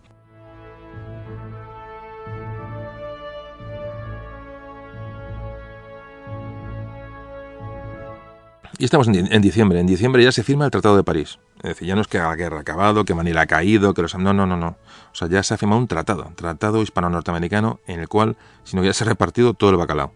Y los nuestros, pues eso, intentando tomar café, tomando buñuelos, vacilando a los filipinos. Realmente, ya digo que es mucho más memorable de lo que nos han contado las películas y todo. Yo realmente lo veo así. Estamos en diciembre. Estaban todos ya tan enfermos y con una escasez de alimentos frescos que saben que muy cerquita de la iglesia había unos pequeños huertos, ¿no? Que había calabazas, pero sobre todo calabazas, que es lo que más se daba por allí. Y lo que hacen es intentar hacer una salida a buscar comida fresca. Habían pensado hacerlo en Nochebuena, el día 24. Pero parece ser que el doctor Vigil de Quiñones, que es un teniente médico, está tan grave que adelantan un poco la salida para intentar salvar a este hombre de eso, darle alimentación fresca, o se moriría en nada. Realmente cuando habla Martín Cerezo, el teniente Martín Cerezo, que a ver cuántos hombres tiene para hacer esa salida ya prácticamente a la desesperada por alimentos, cuenta la gente que tiene disponible, y cuando digo disponible es que medio puede correr, solo cuenta con 20 soldados para intentar hacer la salida. Así que la mañana del 14 de diciembre parece ser que un cabo y 14 hombres elegidos de este grupo salieron corriendo por un boquete del tapial. Lo que es el factor sorpresa. Los filipinos no esperaban la salida. Claro, ven disparos, ven españoles salir por todos lados, claro, y salieron corriendo de allí diciendo que estos de dónde salen, ¿no? De dónde salen tantos y con tanto estruendo, ¿no? Y lo que hacen es prácticamente quemar todas las posiciones filipinas que hay alrededor. O sea, cómo sea la huida de los filipinos, que los españoles, los 14 soldados que salen, les da tiempo a quemar absolutamente todo lo que encuentran. Pues los españoles, que no tuvieron ninguna baja en esta acción, otra acción milagrosa, volvieron con frutas, con calabazas, trajeron absolutamente de todos. Y como hablan que les salvó prácticamente la vida a muchos de ellos, porque automáticamente en el momento que esas verduras, esas frutas que trajeron a la iglesia, les salvó a muchos de la enfermedad del beriberi, cómo se recuperaron un poco de esa debilidad extrema que estaban a punto de llevarles a la muerte. Cuentan que el médico enfermo, Vigil de Quiñones, al jefe de la salida, al cabo que llevó a esos hombres a hacer la acción, que se llama José Olivares, como el teniente le regala su reloj en señal de agradecimiento porque sabe que le ha salvado la vida. Es decir, esas verduras, esa comida fresca le ha salvado la vida al médico. Y los filipinos lo que hicieron fue, bueno, pues cuando se reorganizaron y vieron que, bueno, que se han vuelto para adentro, pues volvieron a intentar, ya más lejos, a crear otra vez trincheras, un poquito más lejos, a las casas que habían quedado medios, no se habían quemado del todo, no se habían destruido del todo, empezar a reforzarlas para seguir el asedio. Ya era una cuestión de, bueno, o tú o yo, ¿no?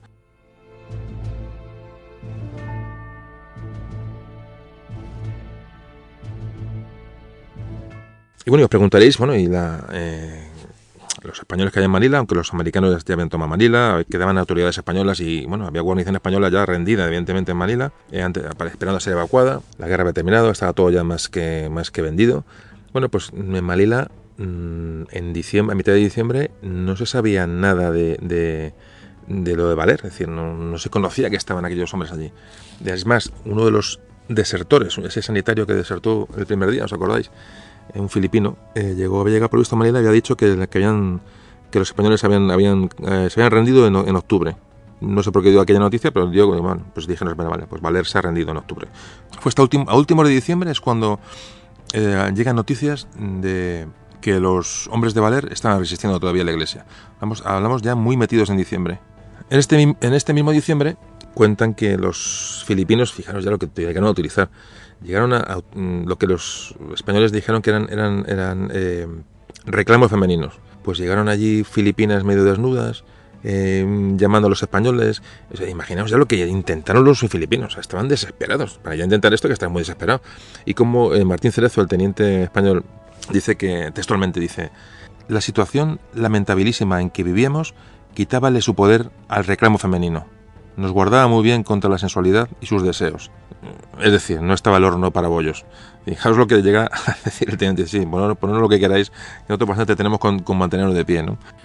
Ya estamos acabando el año 1898 y parece que ya, hay un general filipino, un insurrecto filipino, general, que tenía, bueno, tuvo muchos prisioneros españoles en la guerra de Filipinas, otro tema también que es bastante triste, que algunos llegaron a España, otros no volvieron y otros no volvieron. Hablan de muchos miles de españoles que cayeron en manos de los insurrectos filipinos. Bueno, pues un general filipino parece ser que manda a Valer, les llega que en Valer hay una guarnición española que no la rinde nadie, o sea que aquello ya tal, y entonces parece ser que manda a un capitán de la Guardia Civil a hablar con los sitiados.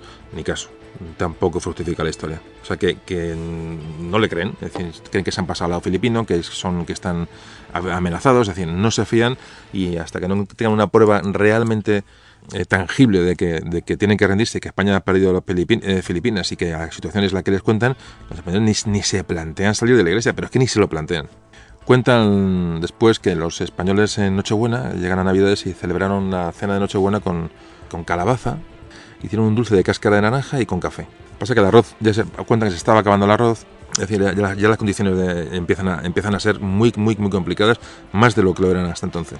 Siguieron cayendo soldados heridos, ya estamos hablando durante el mes de enero, sigue el asedio y nos metemos en febrero.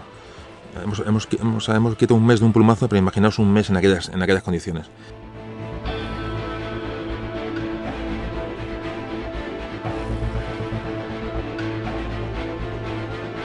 El 1 de febrero, el gobernador de Filipinas, que era el general de los Ríos, manda a un capitán de infantería, un capitán Olmedo, a Valer, para que ordene rendirse. Ya se sabe en todos los sitios que en Valer hay un destacamento español y que no hay manera de sacarlo de la iglesia.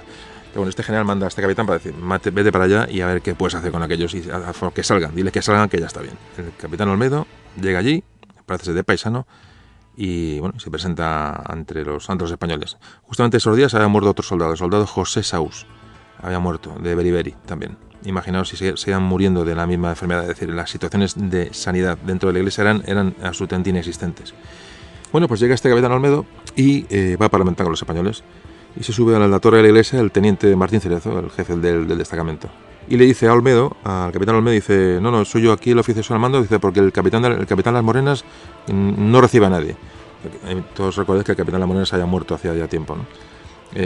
Toda su intención era no dar señales de debilidad absolutamente a nadie, ¿no? Entonces le dice que le cuente lo que tiene que contarle, que el capitán está abajo y que no va a salir a recibirle.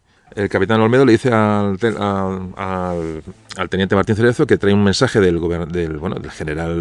general de Manila y que tiene órdenes de entregárselo en persona al capitán Las Morenas. Entonces lo que hace el teniente Cerezo es simula que baja a la iglesia para hablar con el capitán y sube a la torre de la iglesia diciéndole que ha dicho el capitán que todo el mensaje que quiere darle que se lo dé a él, que está capacitado para recibir cualquier tipo de mensaje. El mensaje textualmente ponía lo siguiente, dice: habiéndose firmado el Tratado de Paz entre España y los Estados Unidos y habiendo sido cedida la soberanía de estas islas a la última nación citada, se servirá usted evacuar la plaza, trayéndose el armamento, municiones y las arcas del tesoro, ciñéndose a las instrucciones verbales que de mi orden le dará el capitán de infantería don Miguel Olmedo y Calvo. Dios guarde usted muchos años. Manila, 1 de febrero de 1899, Diego de los Ríos. Le llega el mensaje del general español diciendo que vete de allí, que ya está bien. Luego, cuando cuentan lo que hablan del teniente Martín Cerezo, no dudó en ningún momento que era falso, que el capitán Olmedo era un desertor y que había ido con los filipinos y que le estaban engañando, pero que ni lo dudaban. Es que realmente es increíble, o sea, estaban autoconvencidos de que se le iban a pegar y allí no había nadie que les convenciera de salir de la iglesia. Así que nada, leen el mensaje y le dice el teniente Martín Cerezo, sale otra vez al le dice al capitán, dice, vale, dice, ya lo ha leído el capitán, dice, ya se da por enterado y que coja el camino y que se vaya, que ya han recibido el mensaje. Así que bueno, el capitán Olmedo, el enviado del general de Filipinas, de Manila, le dice a los españoles, dice, vale, dice, pide que una respuesta a ese mensaje. Dice, vale, dice, bueno, ¿cuándo va a llegar la respuesta del capitán, ¿no? Del supuesto capitán, que ya está, repito, que ya no estaba? Y le dice el teniente, dice, vale, dice, sí, te contestaremos, dice, cuando por la mañana toquemos llamada y si hice una bandera blanca, te vamos a contestar. Así que al día siguiente, cuando está programado la respuesta al mensaje del capitán Olmedo, del general de Manila, se acercaron a la iglesia y la respuesta que tuvo el capitán español fueron que le empezaron a disparar. No le tiraron a dar, pero le empezaron a disparar alrededor. Me imagino, dijo, madre mía de mi vida. O sea, el tío, claro, se metió hacia el pueblo de Valer y dijo, ya me voy de aquí porque esto es imposible. O sea, realmente diría, madre mía, ¿con quién he topado, ¿no? Luego habló Martín Cerezo de que su desconfianza hacia este capitán Olmedo, se desconfió y dice, bueno, luego hubo un juicio. Dice, bueno, ¿usted por qué desconfía de un tal? Dice, desconfíese porque iba de paisano, bueno, un militar de paisano, como un tío de paisano. Dice, no me creí para nada que era de los nuestros o que venía con buena fe, ¿no? Y que además él sabía que ese capitán Olmedo, porque la Morena se había contado, fueron compañeros de colegio. Y que el capitán que llegó allí, cuando se puso en la iglesia, le preguntó al teniente Cerezo, le preguntó si era el capitán de las Morenas, el capitán de las Morenas. Entonces dijo, si eran compañeros de colegio y me pregunta si soy yo las Morenas, evidentemente no lo conoce. Es decir, es más, además cada argumento que ellos iban autoconvenciendo de ellos eran mucho más, se hacían todavía mucho más desconfiados. Realmente, si lo fijáis, el razonamiento del teniente Martín Cerezo es lógico, ¿no? ¿Por qué no creyó a este capitán, no? Pero el caso es que, bueno, queriéndolo o no, seguían metidos en la iglesia. Estamos a final de febrero y ahí hubo un caso de un intento de deserción de 3 soldados españoles que fueron detectados. Hubo alguien que dio la pista y se pensó en fusilar, en hacer una ejecución de los 3 intentos de los 3 desertores, pero se optó por se les ató a unos postes en la sacristía, parece ser, y los dejaron allí. Lo que pasa que este intento de deserción, como ya quedaban tan pocos soldados, pero la verdad es que parece que afectó mucho la moral del teniente y del resto de los compañeros, ¿no? Dice, ¿cómo es posible que a esta altura, después de lo que llevamos aquí, haya 3 tíos que se quieran marchar?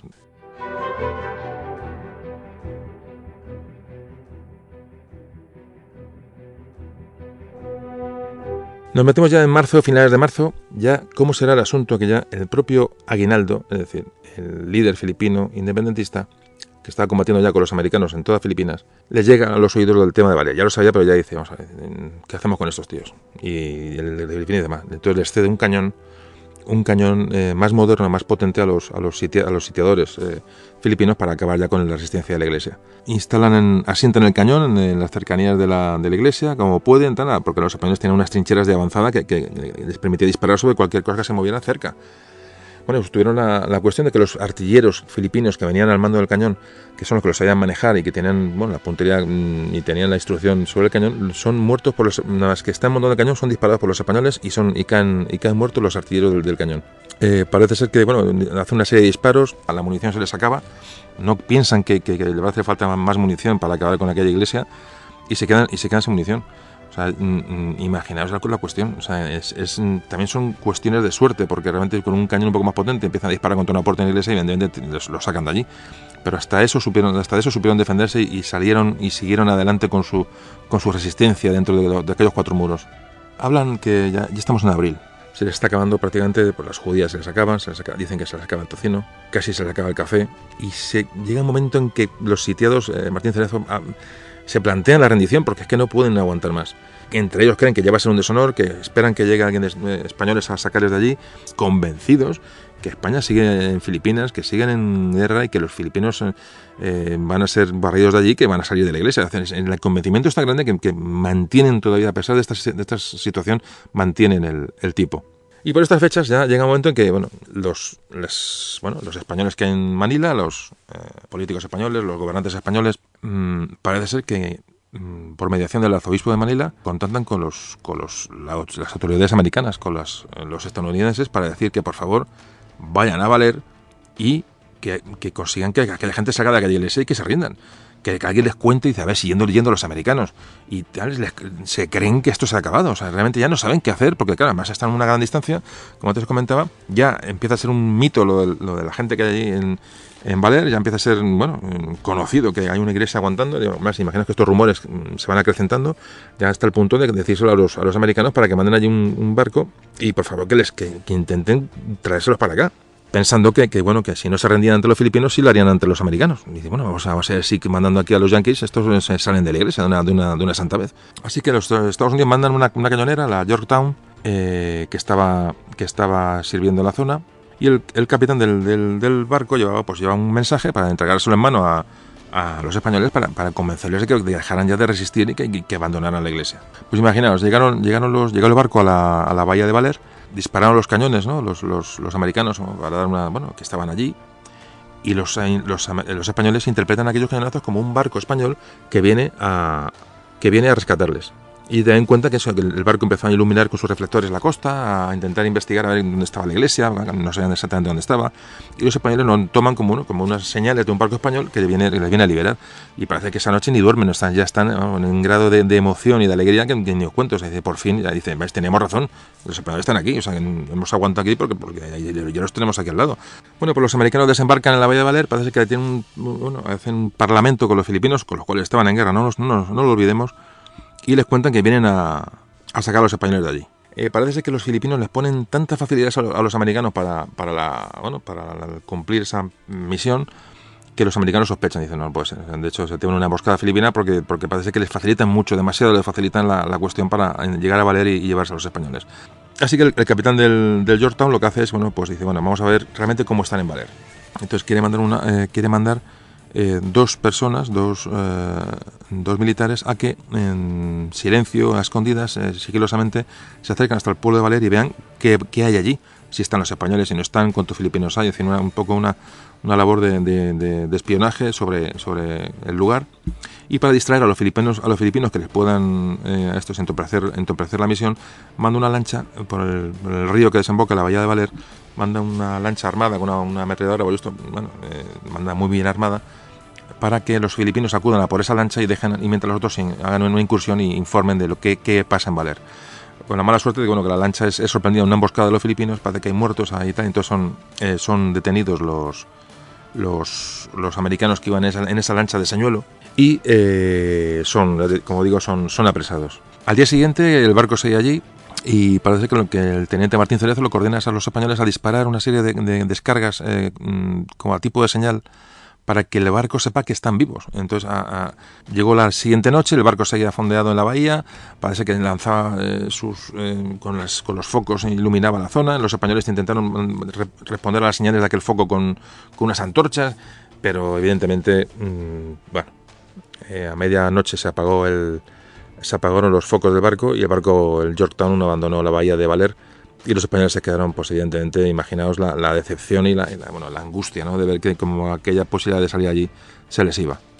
Y parece ser que los 2 americanos que bajaron para informar de cómo estaban los españoles, parece ser que se acercaron lo suficientemente a la iglesia, a la zona del pueblo, como para escuchar los gritos de los españoles, y entonces comunicaron que había españoles en Baler rodeados por filipinos. Esa, por lo menos, las noticias en Manila fueron esas.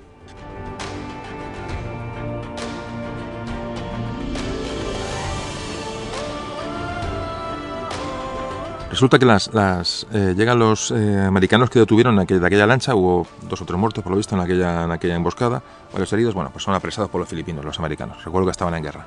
Pues cuenta uno de los marineros americanos que fue apresado, cómo los filipinos les ofrecen. Dice, vamos a ver, si conseguís que estos tíos salgan de la iglesia, les conté lo que queréis, les prometieron bajo palabra que les dejaran marcharse tranquilamente a Estados Unidos, o les embarcaban a Manila, o donde fuera. Es decir, por favor, si les convencéis, os vais todos los españoles, vosotros, y nos olvidamos, y aquí no ha pasado nada.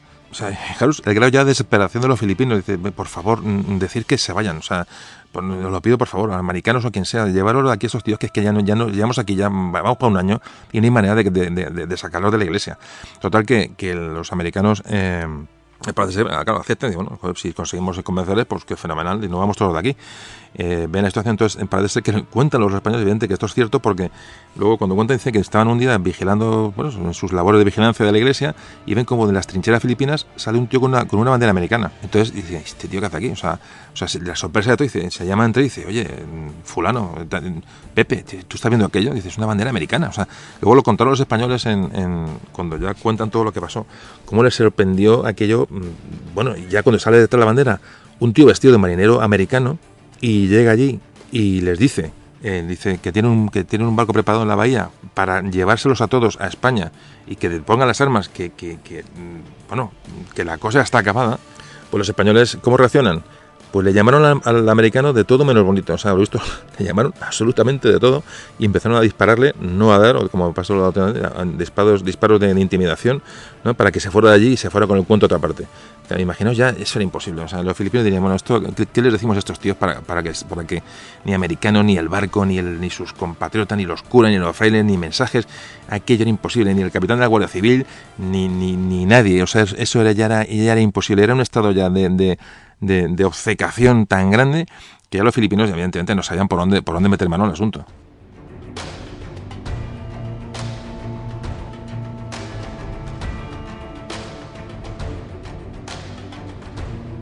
Bueno, pues el barco americano llegó a Manila y comunicaron que la misión pues, no había tenido éxito, porque no habían logrado pues, contactar con ellos, y que nada, que seguían los españoles, sabían que estaban allí, y que seguían aguantando en la iglesia bajo no se sabe qué condiciones. Estamos acabando mayo, y parece ser que hubo varios intentos ya de asalto de la iglesia de los filipinos bastante serios. Es decir, ya se imaginaban que los españoles no pueden estar con muchas fuerzas. Los españoles estaban alimentando ya hacía tiempo de un poquito de arroz. Prácticamente comían caracoles que había por la zona, cazaban un perro, gatos, pues pájaros. El fuego sobre la iglesia ya era constante. De hecho, en estos días, parece que el día 7 de mayo murió el soldado Salvador Santamaría, otra baja española de otro soldado muerto por disparo de los filipinos. En uno de los bombardeos con los cañones filipinos que ya tenían apuesto en la zona, parece que derriban la zona donde estaban presos los tres desertores que intentaron desertar hacía tiempo, y uno de ellos escapa, un tal alcaide. Este alcaide se ofrece, fijaos el odio que llevaba dentro de sí ese hombre, que se ofrece para ser artillero del cañón que está disparando sobre la iglesia de Baler. Y de hecho los españoles ven como ese soldado es el que se pone a manejar el cañón para efectuar los disparos. Realmente lamentable. Y el problema es que este fugado les puso al día a los filipinos de la situación interior en la iglesia. Es decir, les puso al día. Sabían que no quedaban alimentos, sabían que estaban enfermos, sabían que había un plan español de los españoles para intentar huir hacia el bosque y escapar. Lo mismo que hicieron salidas esporádicas. Uno de los planes que tenían preparados es, en el momento que se les acabaran los alimentos y tal, era salir hacia el bosque para intentar huir de allí, pero a través del bosque. Bueno, pues todo esto se lo contó el desertor a los sitiadores, con lo cual, bueno, pues las opciones de salir de allí de los españoles se veían muy, muy restringidas. El día 20 de mayo muere el soldado Marcos José Petana. Esos días de mayo también intentaron asaltar los filipinos la iglesia por unas paredes. Los españoles se defendieron disparando y echándoles agua hirviendo con unas cañas por encima de los muros. Bueno, y ahí la sucesión ya de acontecimientos en el intento filipino por tomar la iglesia ya son constantes. Saben que están debilitados y fuerzan la situación, ¿no? Bueno, el 29 de mayo de 1899, estamos casi para cumplir un año del sitio. Bueno, hay una serie de combates, siguen atacando la iglesia, realmente ya las cosas están muy complicadas y cuentan que los que estaban atacando, los filipinos que atacaban la iglesia, pues pararon el fuego y sacaron una bandera española, y detrás de la bandera apareció un militar español. Se acercó hacia la iglesia, era un militar español con uniforme. Era el teniente coronel Aguilar, que había sido mandado otra vez por el general de los Ríos a intentar sacar a aquellos cabezones de la iglesia de Valer. Ya no sabían qué hacer.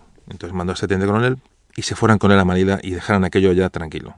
Le dijo el general de los Ríos al teniente coronel, le dijo que textualmente, dice: con el destacamento de Valer o sin él, regresará a Manila el día 2 de junio a más tardar, puesto que él se embarcaba el 3 hacia España. La gente se estaba yendo ya, o sea, vamos a ver, es que es increíble, o sea, decir, bueno, vete por ellos a ver si les convences, es que ya nos vamos, o sea, es que nos vamos ya, y se van a quedar en la iglesia, o sea, no sabían ya, estaban, claro, una desesperación absoluta por en cierto modo, sabían la situación de aquello, o pueden imaginarse la situación de aquel puñado de hombres, ¿no? Bueno, pues mandó a este teniente coronel a intentar convencer a los sitiados, y había ido hasta allí en barco, había llegado en un barco, y como decimos, desembarcó en Valer y bueno, se acercó a la iglesia. Y le dice que le trae un mensaje del general de los Ríos, otro mensaje del general de los Ríos, y Martín Cerezo dice que no se fía de lo que le dice. Entonces le dice el teniente coronel: mira, vamos para que veas que traigo un barco conmigo, o sea, que no vengo de los filipinos, que traigo un barco. Pues el Uranus, que era el barco que él traía, que era un carguero, dice: lo voy a anclar en la bahía de Valer y dispararemos un cañón para que veas, bueno, que venía en un barco, es decir, que no estoy inventando nada, que es un barco español que tienes en la bahía y que mañana a la mañana a X horas hacemos un disparo de señal y sabes que no te estoy engañando, que somos militares españoles y que estamos aquí tal. Bueno, entonces cuenta, después de esta conversación, cuenta Martín Cerezo que cuando luego cuenta lo que pasa, dice que él estaba convencido que tanto él como el general de los Ríos se habían pasado a los filipinos. Imaginaos ya la paranoia, o sea, es increíble. O sea, que él decía que no se lo creía, lo que estaban contando.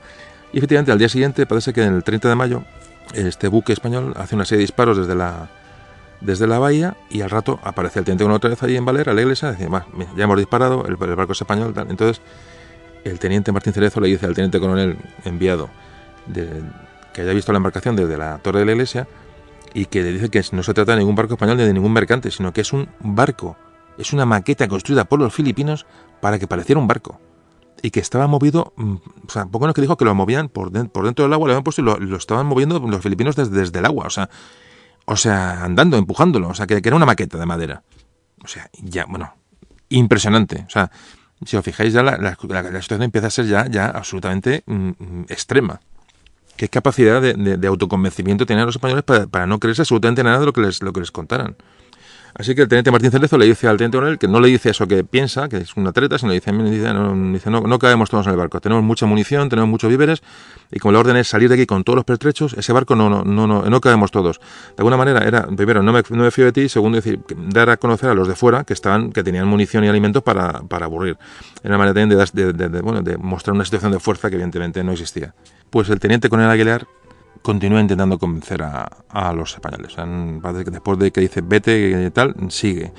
Entonces parece que comentó el teniente coronel, ya cuando se va allí y embarca en el barco español, ya los deja ya por imposible, y dice: no me voy de aquí, ya os quedáis ahí a hacer lo que os dé la gana. Cuando se monta en el barco, parece que hace unas reflexiones que textualmente nos ha llegado hoy, dice: mis esfuerzos han tropezado con una obstinación jamás vista.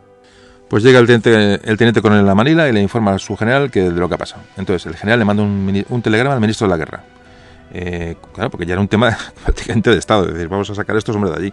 O sea, entonces le dice en el telegrama, o sea, de una manera telegráfica, ¿no? Como que le cuenta el general al ministro de la guerra. Le dice textualmente: regresó el Uranus con teniente coronel Aguilar, que estuvo en Valer y convenció filipinos sitiadores, embarque de destacamento con todos honores de guerra.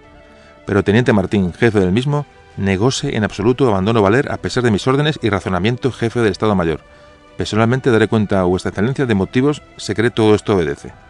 Y es que llegó a pensarse, luego se llegó a pensar que eran sediciosos, que eran rebeldes los españoles, que eran soldados que se habían sublevado contra su jefe, contra el capitán Las Morenas, le habían asesinado, que se han quedado con la caja, con una serie de dinero que hay allí. Es decir, ya llegaron a dudar de la realidad de la motivación de los españoles, porque no era normal. Es decir, ya se sospechó y corrieron rumores de que esos españoles estaban allí porque habían asesinado a sus mandos y estaban allí, tenían miedo a que se les fusilara o tal. Y bueno, o sea, fijaros ya los rumores que corrían por Manila, porque aquello era imposible, o sea, aquello no tenía ni pie ni cabeza.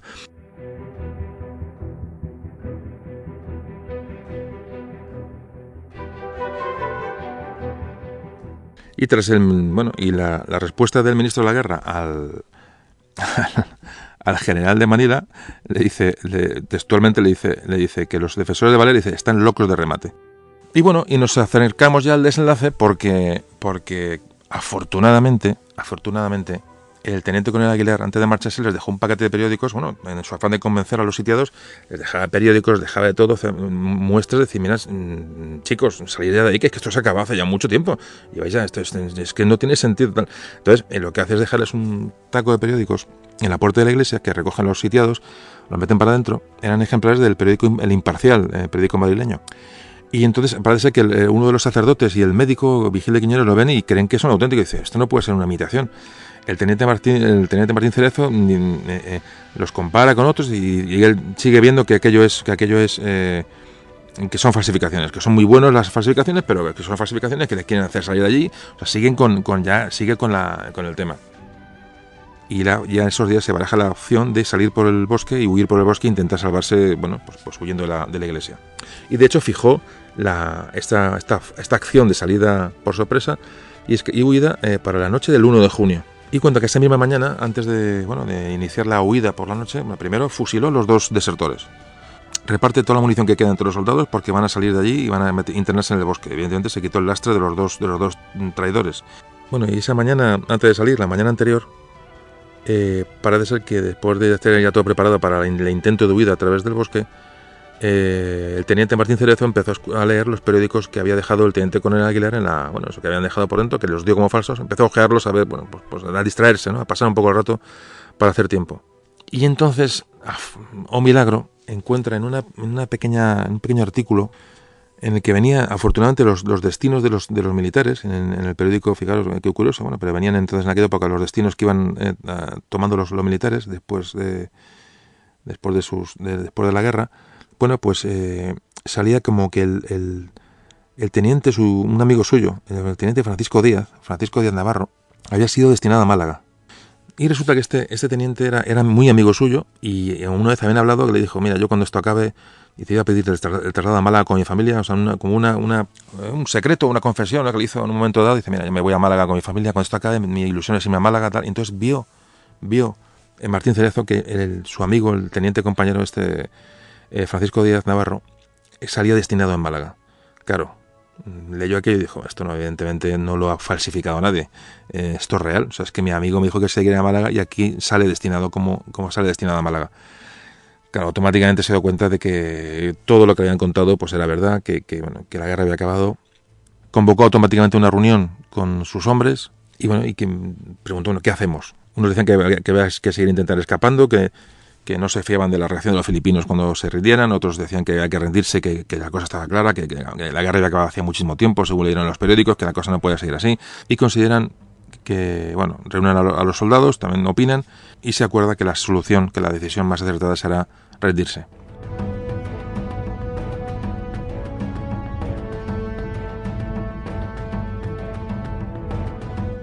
Así que se sacó bandera blanca en la iglesia de Valer.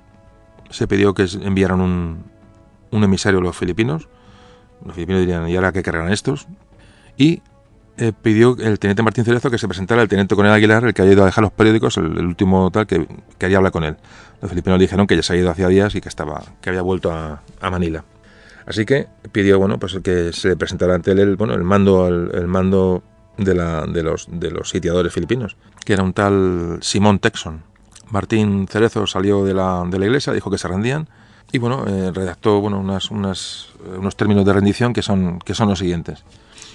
Primera, desde esta fecha quedan suspendidas las hostilidades por ambas partes beligerantes. Segunda, los sitiados deponen las armas, haciendo entrega de ellas al jefe de la columna sitiadora, como también de los equipos de guerra y demás efectos pertenecientes al gobierno español. Tercera, la fuerza sitiada no queda como prisionera de guerra, siendo acompañada por las fuerzas republicanas a donde se encuentren fuerzas españolas o lugar seguro para poderse incorporar a ellas. Cuarta, respetar los intereses particulares sin causar ofensas a personas. Pues esto es lo que se firmó, cuando capituló la fuerza española. Habían pasado 337 días desde el inicio del asedio. Los filipinos aceptaron las condiciones de los españoles, evidentemente. Por fin salían los españoles, me imagino que estaban más contentos que nadie. Y bueno, y salieron de aquella iglesia, 35 soldados, 35 personas, incluyendo a los 2 curas franciscanos que se habían quedado allí. Durante este tiempo murieron 19 soldados españoles y 6 desertaron. Pero el sitio de Baler había terminado. Bueno, pues se firmaron la capitulación y entregaron a los españoles las armas. Parece ser que la relación del pueblo de Baler con los españoles fue amistosa y de reconocimiento absoluto de lo que habían hecho. Y lo único que pusieron los filipinos fue que los 2 misioneros españoles, esos 2 famosos misioneros, que se quedaran allí. Se quedaran allí porque el pueblo de Baler demandaba curas para seguir con sus rezos, con sus misas, y entonces dijeron que los curas, que por favor que se quedaran allí. Los españoles serían trasladados a otra ciudad, pero que los curas de momento que se quedaran allí. El 7 de junio de 1899 salían de Baler, escoltados por los filipinos, Martín Cerezo y sus soldados. Tras casi un mes de viajes complicadísimos y de 1000 vicisitudes que iban andando, llegaron a la capital filipina, que era Tarlac, donde estaba el cuartel de Aguinaldo. Recordamos otra vez que estaban en guerra con Estados Unidos, y reconociendo a los españoles lo que habían hecho, les entregó dinero a los soldados, les alojó las mejores casas, les dio de comer todo lo que quisieron, y les dio una copia de un periódico en el que el propio Aguinaldo había hecho una referencia a los españoles, de un decreto, publicó un decreto en un periódico que había sacado el 30 de junio, con el siguiente texto: habiéndose hecho acreedoras a la admiración del mundo las fuerzas españolas que guarnecían el destacamento de Baler, por el valor, constancia y heroísmo con que aquel puñado de hombres aislados y sin esperanzas de auxilio alguno han defendido a su bandera por espacio de un año, realizando una epopeya tan gloriosa y tan propia del legendario valor de los hijos del Cid y de Pelayo, rindiendo culto a las virtudes militares e interpretando los sentimientos del ejército de esta república que bizarramente les ha combatido, a propuesta de mi secretario de guerra y de acuerdo con mi consejo de gobierno, vengo a disponer lo siguiente. Artículo único. Los individuos de que se componen las expresadas fuerzas no serán considerados como prisioneros, sino, por lo contrario, como amigos, y en consecuencia se les proveerá por la Capitanía General de los pases necesarios para que puedan regresar a su país. Dado en Tarlac a 30 de junio de 1899, el presidente de la República de Filipinas, Emilio Aguinaldo. Con esto se dice todo. El reconocimiento de tu enemigo, del líder de la insurrección, como este reconocimiento viene a dar muy a las claras luz al enorme hecho que sucedió en la iglesia de Baler.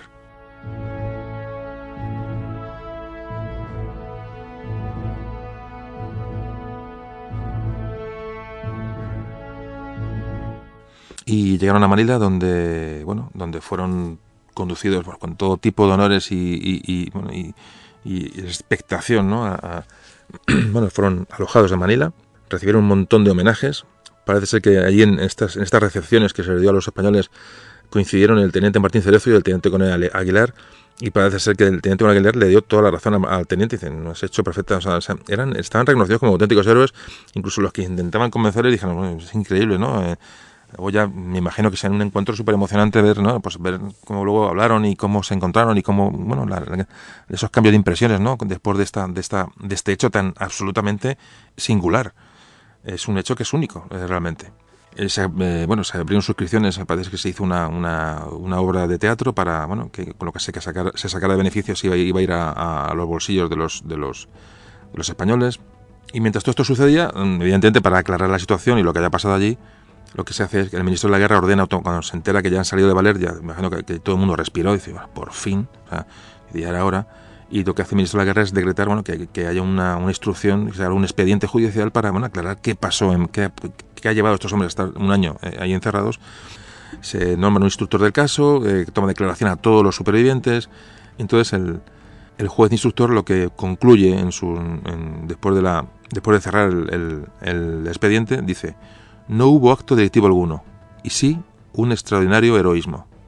Y este es el telegrama que envió el general español al ministro de la guerra, ya digamos, con las conclusiones después de acabar con el expediente, ¿no? De una manera telegráfica. Recordemos que es un telegrama.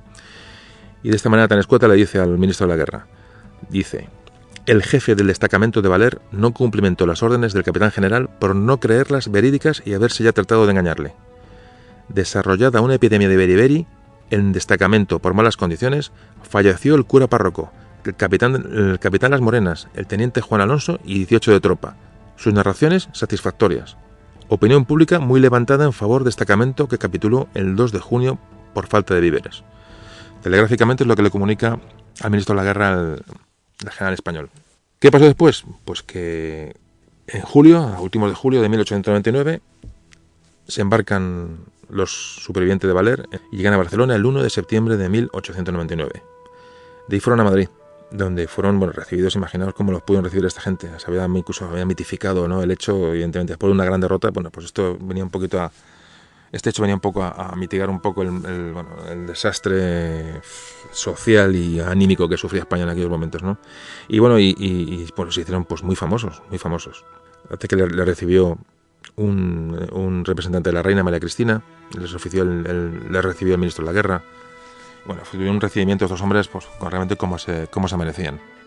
Y para finalizar, bueno, pues ¿qué pasó con los cuerpos de los fallecidos en la iglesia de Valer? Parece que 4 o 5 años después, en 1903, hubo un fraile, un cura, que exhumó los cadáveres de los enterrados en la iglesia de Valer.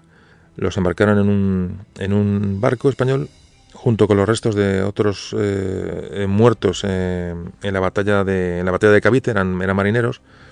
Fueron trasladados los restos a España. Los restos de los marineros los llevaron a Cartagena, y los restos de los que se exhumaron en Valer los llevaron al cementerio de la Almudena de Madrid, a un mausoleo que recuerda a los héroes de Cuba y Filipinas. Años más tarde se enterraron allí también los restos de Martín Cerezo y del médico Vigil de Quiñones. Cuando murieron estos dos hombres, pues pidieron que se les enterrara con sus compañeros, ¿no? Y fueron enterrados en Madrid, en el cementerio de la Almudena. El teniente Martín Cerezo y el capitán Las Morenas recibieron la Cruz Laureada de San Fernando. La viuda de La Morena recibió una pensión, el teniente fue ascendido, el médico recibió una cruz de primera clase, y todo el resto de los soldados de Valer recibieron la Cruz de Plata del Mérito Militar, con distintivo rojo, y una pensión mensual vitalicia para cada uno de ellos.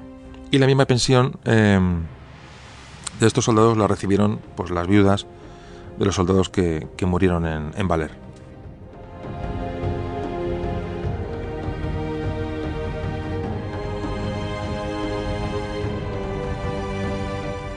Bueno, pues la guerra acabó. Los héroes de Filipinas volvieron y bueno, vamos a ir terminando el capítulo. ¿Qué pasó? ¿Qué consecuencias? Ya volvemos un poco al tema histórico. ¿Qué consecuencias se derivaron de esta guerra, de estos sucesos? Cuando acabó la guerra se firmó el Tratado de París. España perdió Guam, Puerto Rico, Cuba y Filipinas. Estados Unidos, como comentamos al principio, se convirtió en esa potencia que iba a controlar pues todo el Caribe. Era para ellos, que se empezó a expandir hacia Asia. Construyeron el Canal de Panamá en 1914. Las potencias europeas y Estados Unidos pusieron sus ojos en China. Si os acordáis de la película de 55 días en Pekín, bueno, pues ese es el periodo histórico que estamos hablando. Y todo esto pues fue detenido por la Primera Guerra Mundial. Realmente la Primera Guerra Mundial fue lo que puso freno a esta expansión por China. Si no, pues otra cosa hubiera ocurrido. En cuanto a Cuba, los americanos la abandonaron en 1902. En Filipinas, después de la conquista americana, parece que se le dio una pequeña autonomía a los filipinos en 1907. Y Filipinas fue independiente en 1946, después de la Guerra Mundial. Puerto Rico, como sabéis, pues es un estado libre asociado a los Estados Unidos, es decir, prácticamente es como si fuera norteamericano. Y nos vamos un poco a qué consecuencias hubo en España del desastre del 98, realmente fue un desastre. En cuanto a consecuencias demográficas, pues se calcula que en las guerras, no solamente en la guerra con Estados Unidos, en las guerras de insurgencia, de independencia de Cuba, de Filipinas, de Puerto Rico y la guerra con los norteamericanos, más o menos se calcula que hubo muertos españoles, unos 120.000. De estos 120.000, la mitad eran soldados. ¿Consecuencias sociales? Pues que la mayoría de los muertos, como suele ocurrir, pues eran de las clases más bajas de la sociedad. Económicamente, bueno, pues el final de esta guerra supuso una subida de precios enorme, porque bueno, pues todo se encareció.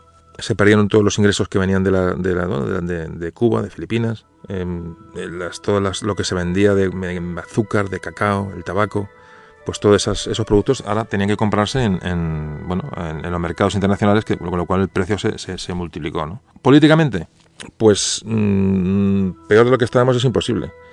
Muchos políticos, bueno, pues quedaron tocados por el desastre del 98.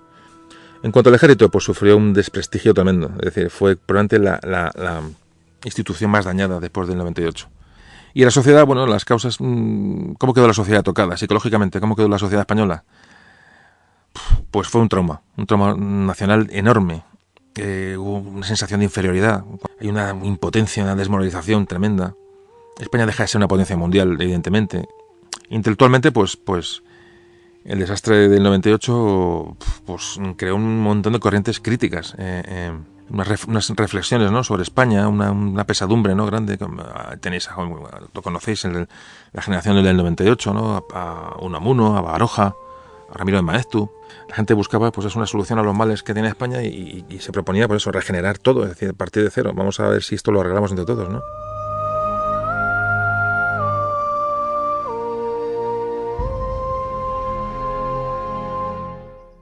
Bueno, y al final de este podcast voy a poneros una canción que forma parte de la película que se hizo en los años 40 sobre los últimos de Filipinas. La canción se llama Yo te diré, es una habanera, ya la palabra habanera ya resume el sentimiento de este tipo de música. Cuando canta esta mujer, es una mujer que canta en una cantina allí en Baler. Para disminuir la moral de los soldados españoles, bueno, pues los filipinos mandan la gente a cantar, ¿no?, mujeres a cantar para hacer sentir añoranza de España, una treta filipina para que los españoles se queden encandilados con esa voz, ¿no?, con esa canción, les haga sentirse tristes. Ahora, cuando acabemos, la canción que va a sonar va a ser esa, Yo te diré, que se produce, pues ya os digo, en una cantina de Baler, imaginaos a todos los soldados españoles pues mirando a aquella mujer cantando esa canción, ¿no? Y poco más. Y bueno, terminamos. Hoy hemos hablado de un periodo muy difícil, pero nos vamos a quedar con aquellos hombres de Baler. Hombres que bien pudieron ser algunos de nuestros bisabuelos o abuelos. Y a ellos les tocó nacer entonces y actuaron en consecuencia. A lo mejor nosotros hubiéramos hecho exactamente lo mismo. Yo creo que sí. Y por eso merecen nuestro recuerdo, nuestro respeto y contar lo que hicieron, ¿no? Porque les tocó vivir aquella época. Esta gente cumplió con su deber. ¿Por qué? Pues por espíritu de grupo, por patriotismo. ¿Qué más da? No importa. A esta gente les unía un enorme pasado, la carga del pasado de la historia, una historia común. No hay que buscarle más razones. Y ellos nos legaron esta historia que es una bonita historia. Así que este capítulo pues se lo dedicamos a los españoles muertos en aquellas guerras, pero muy especialmente hoy dedicamos este programa a ese pequeño grupo de soldados que se rindió con dignidad y arrió la última bandera española en ultramar, y a los que se conoció como los últimos de Filipinas. Ha sido un placer contaros esta historia. Hasta pronto.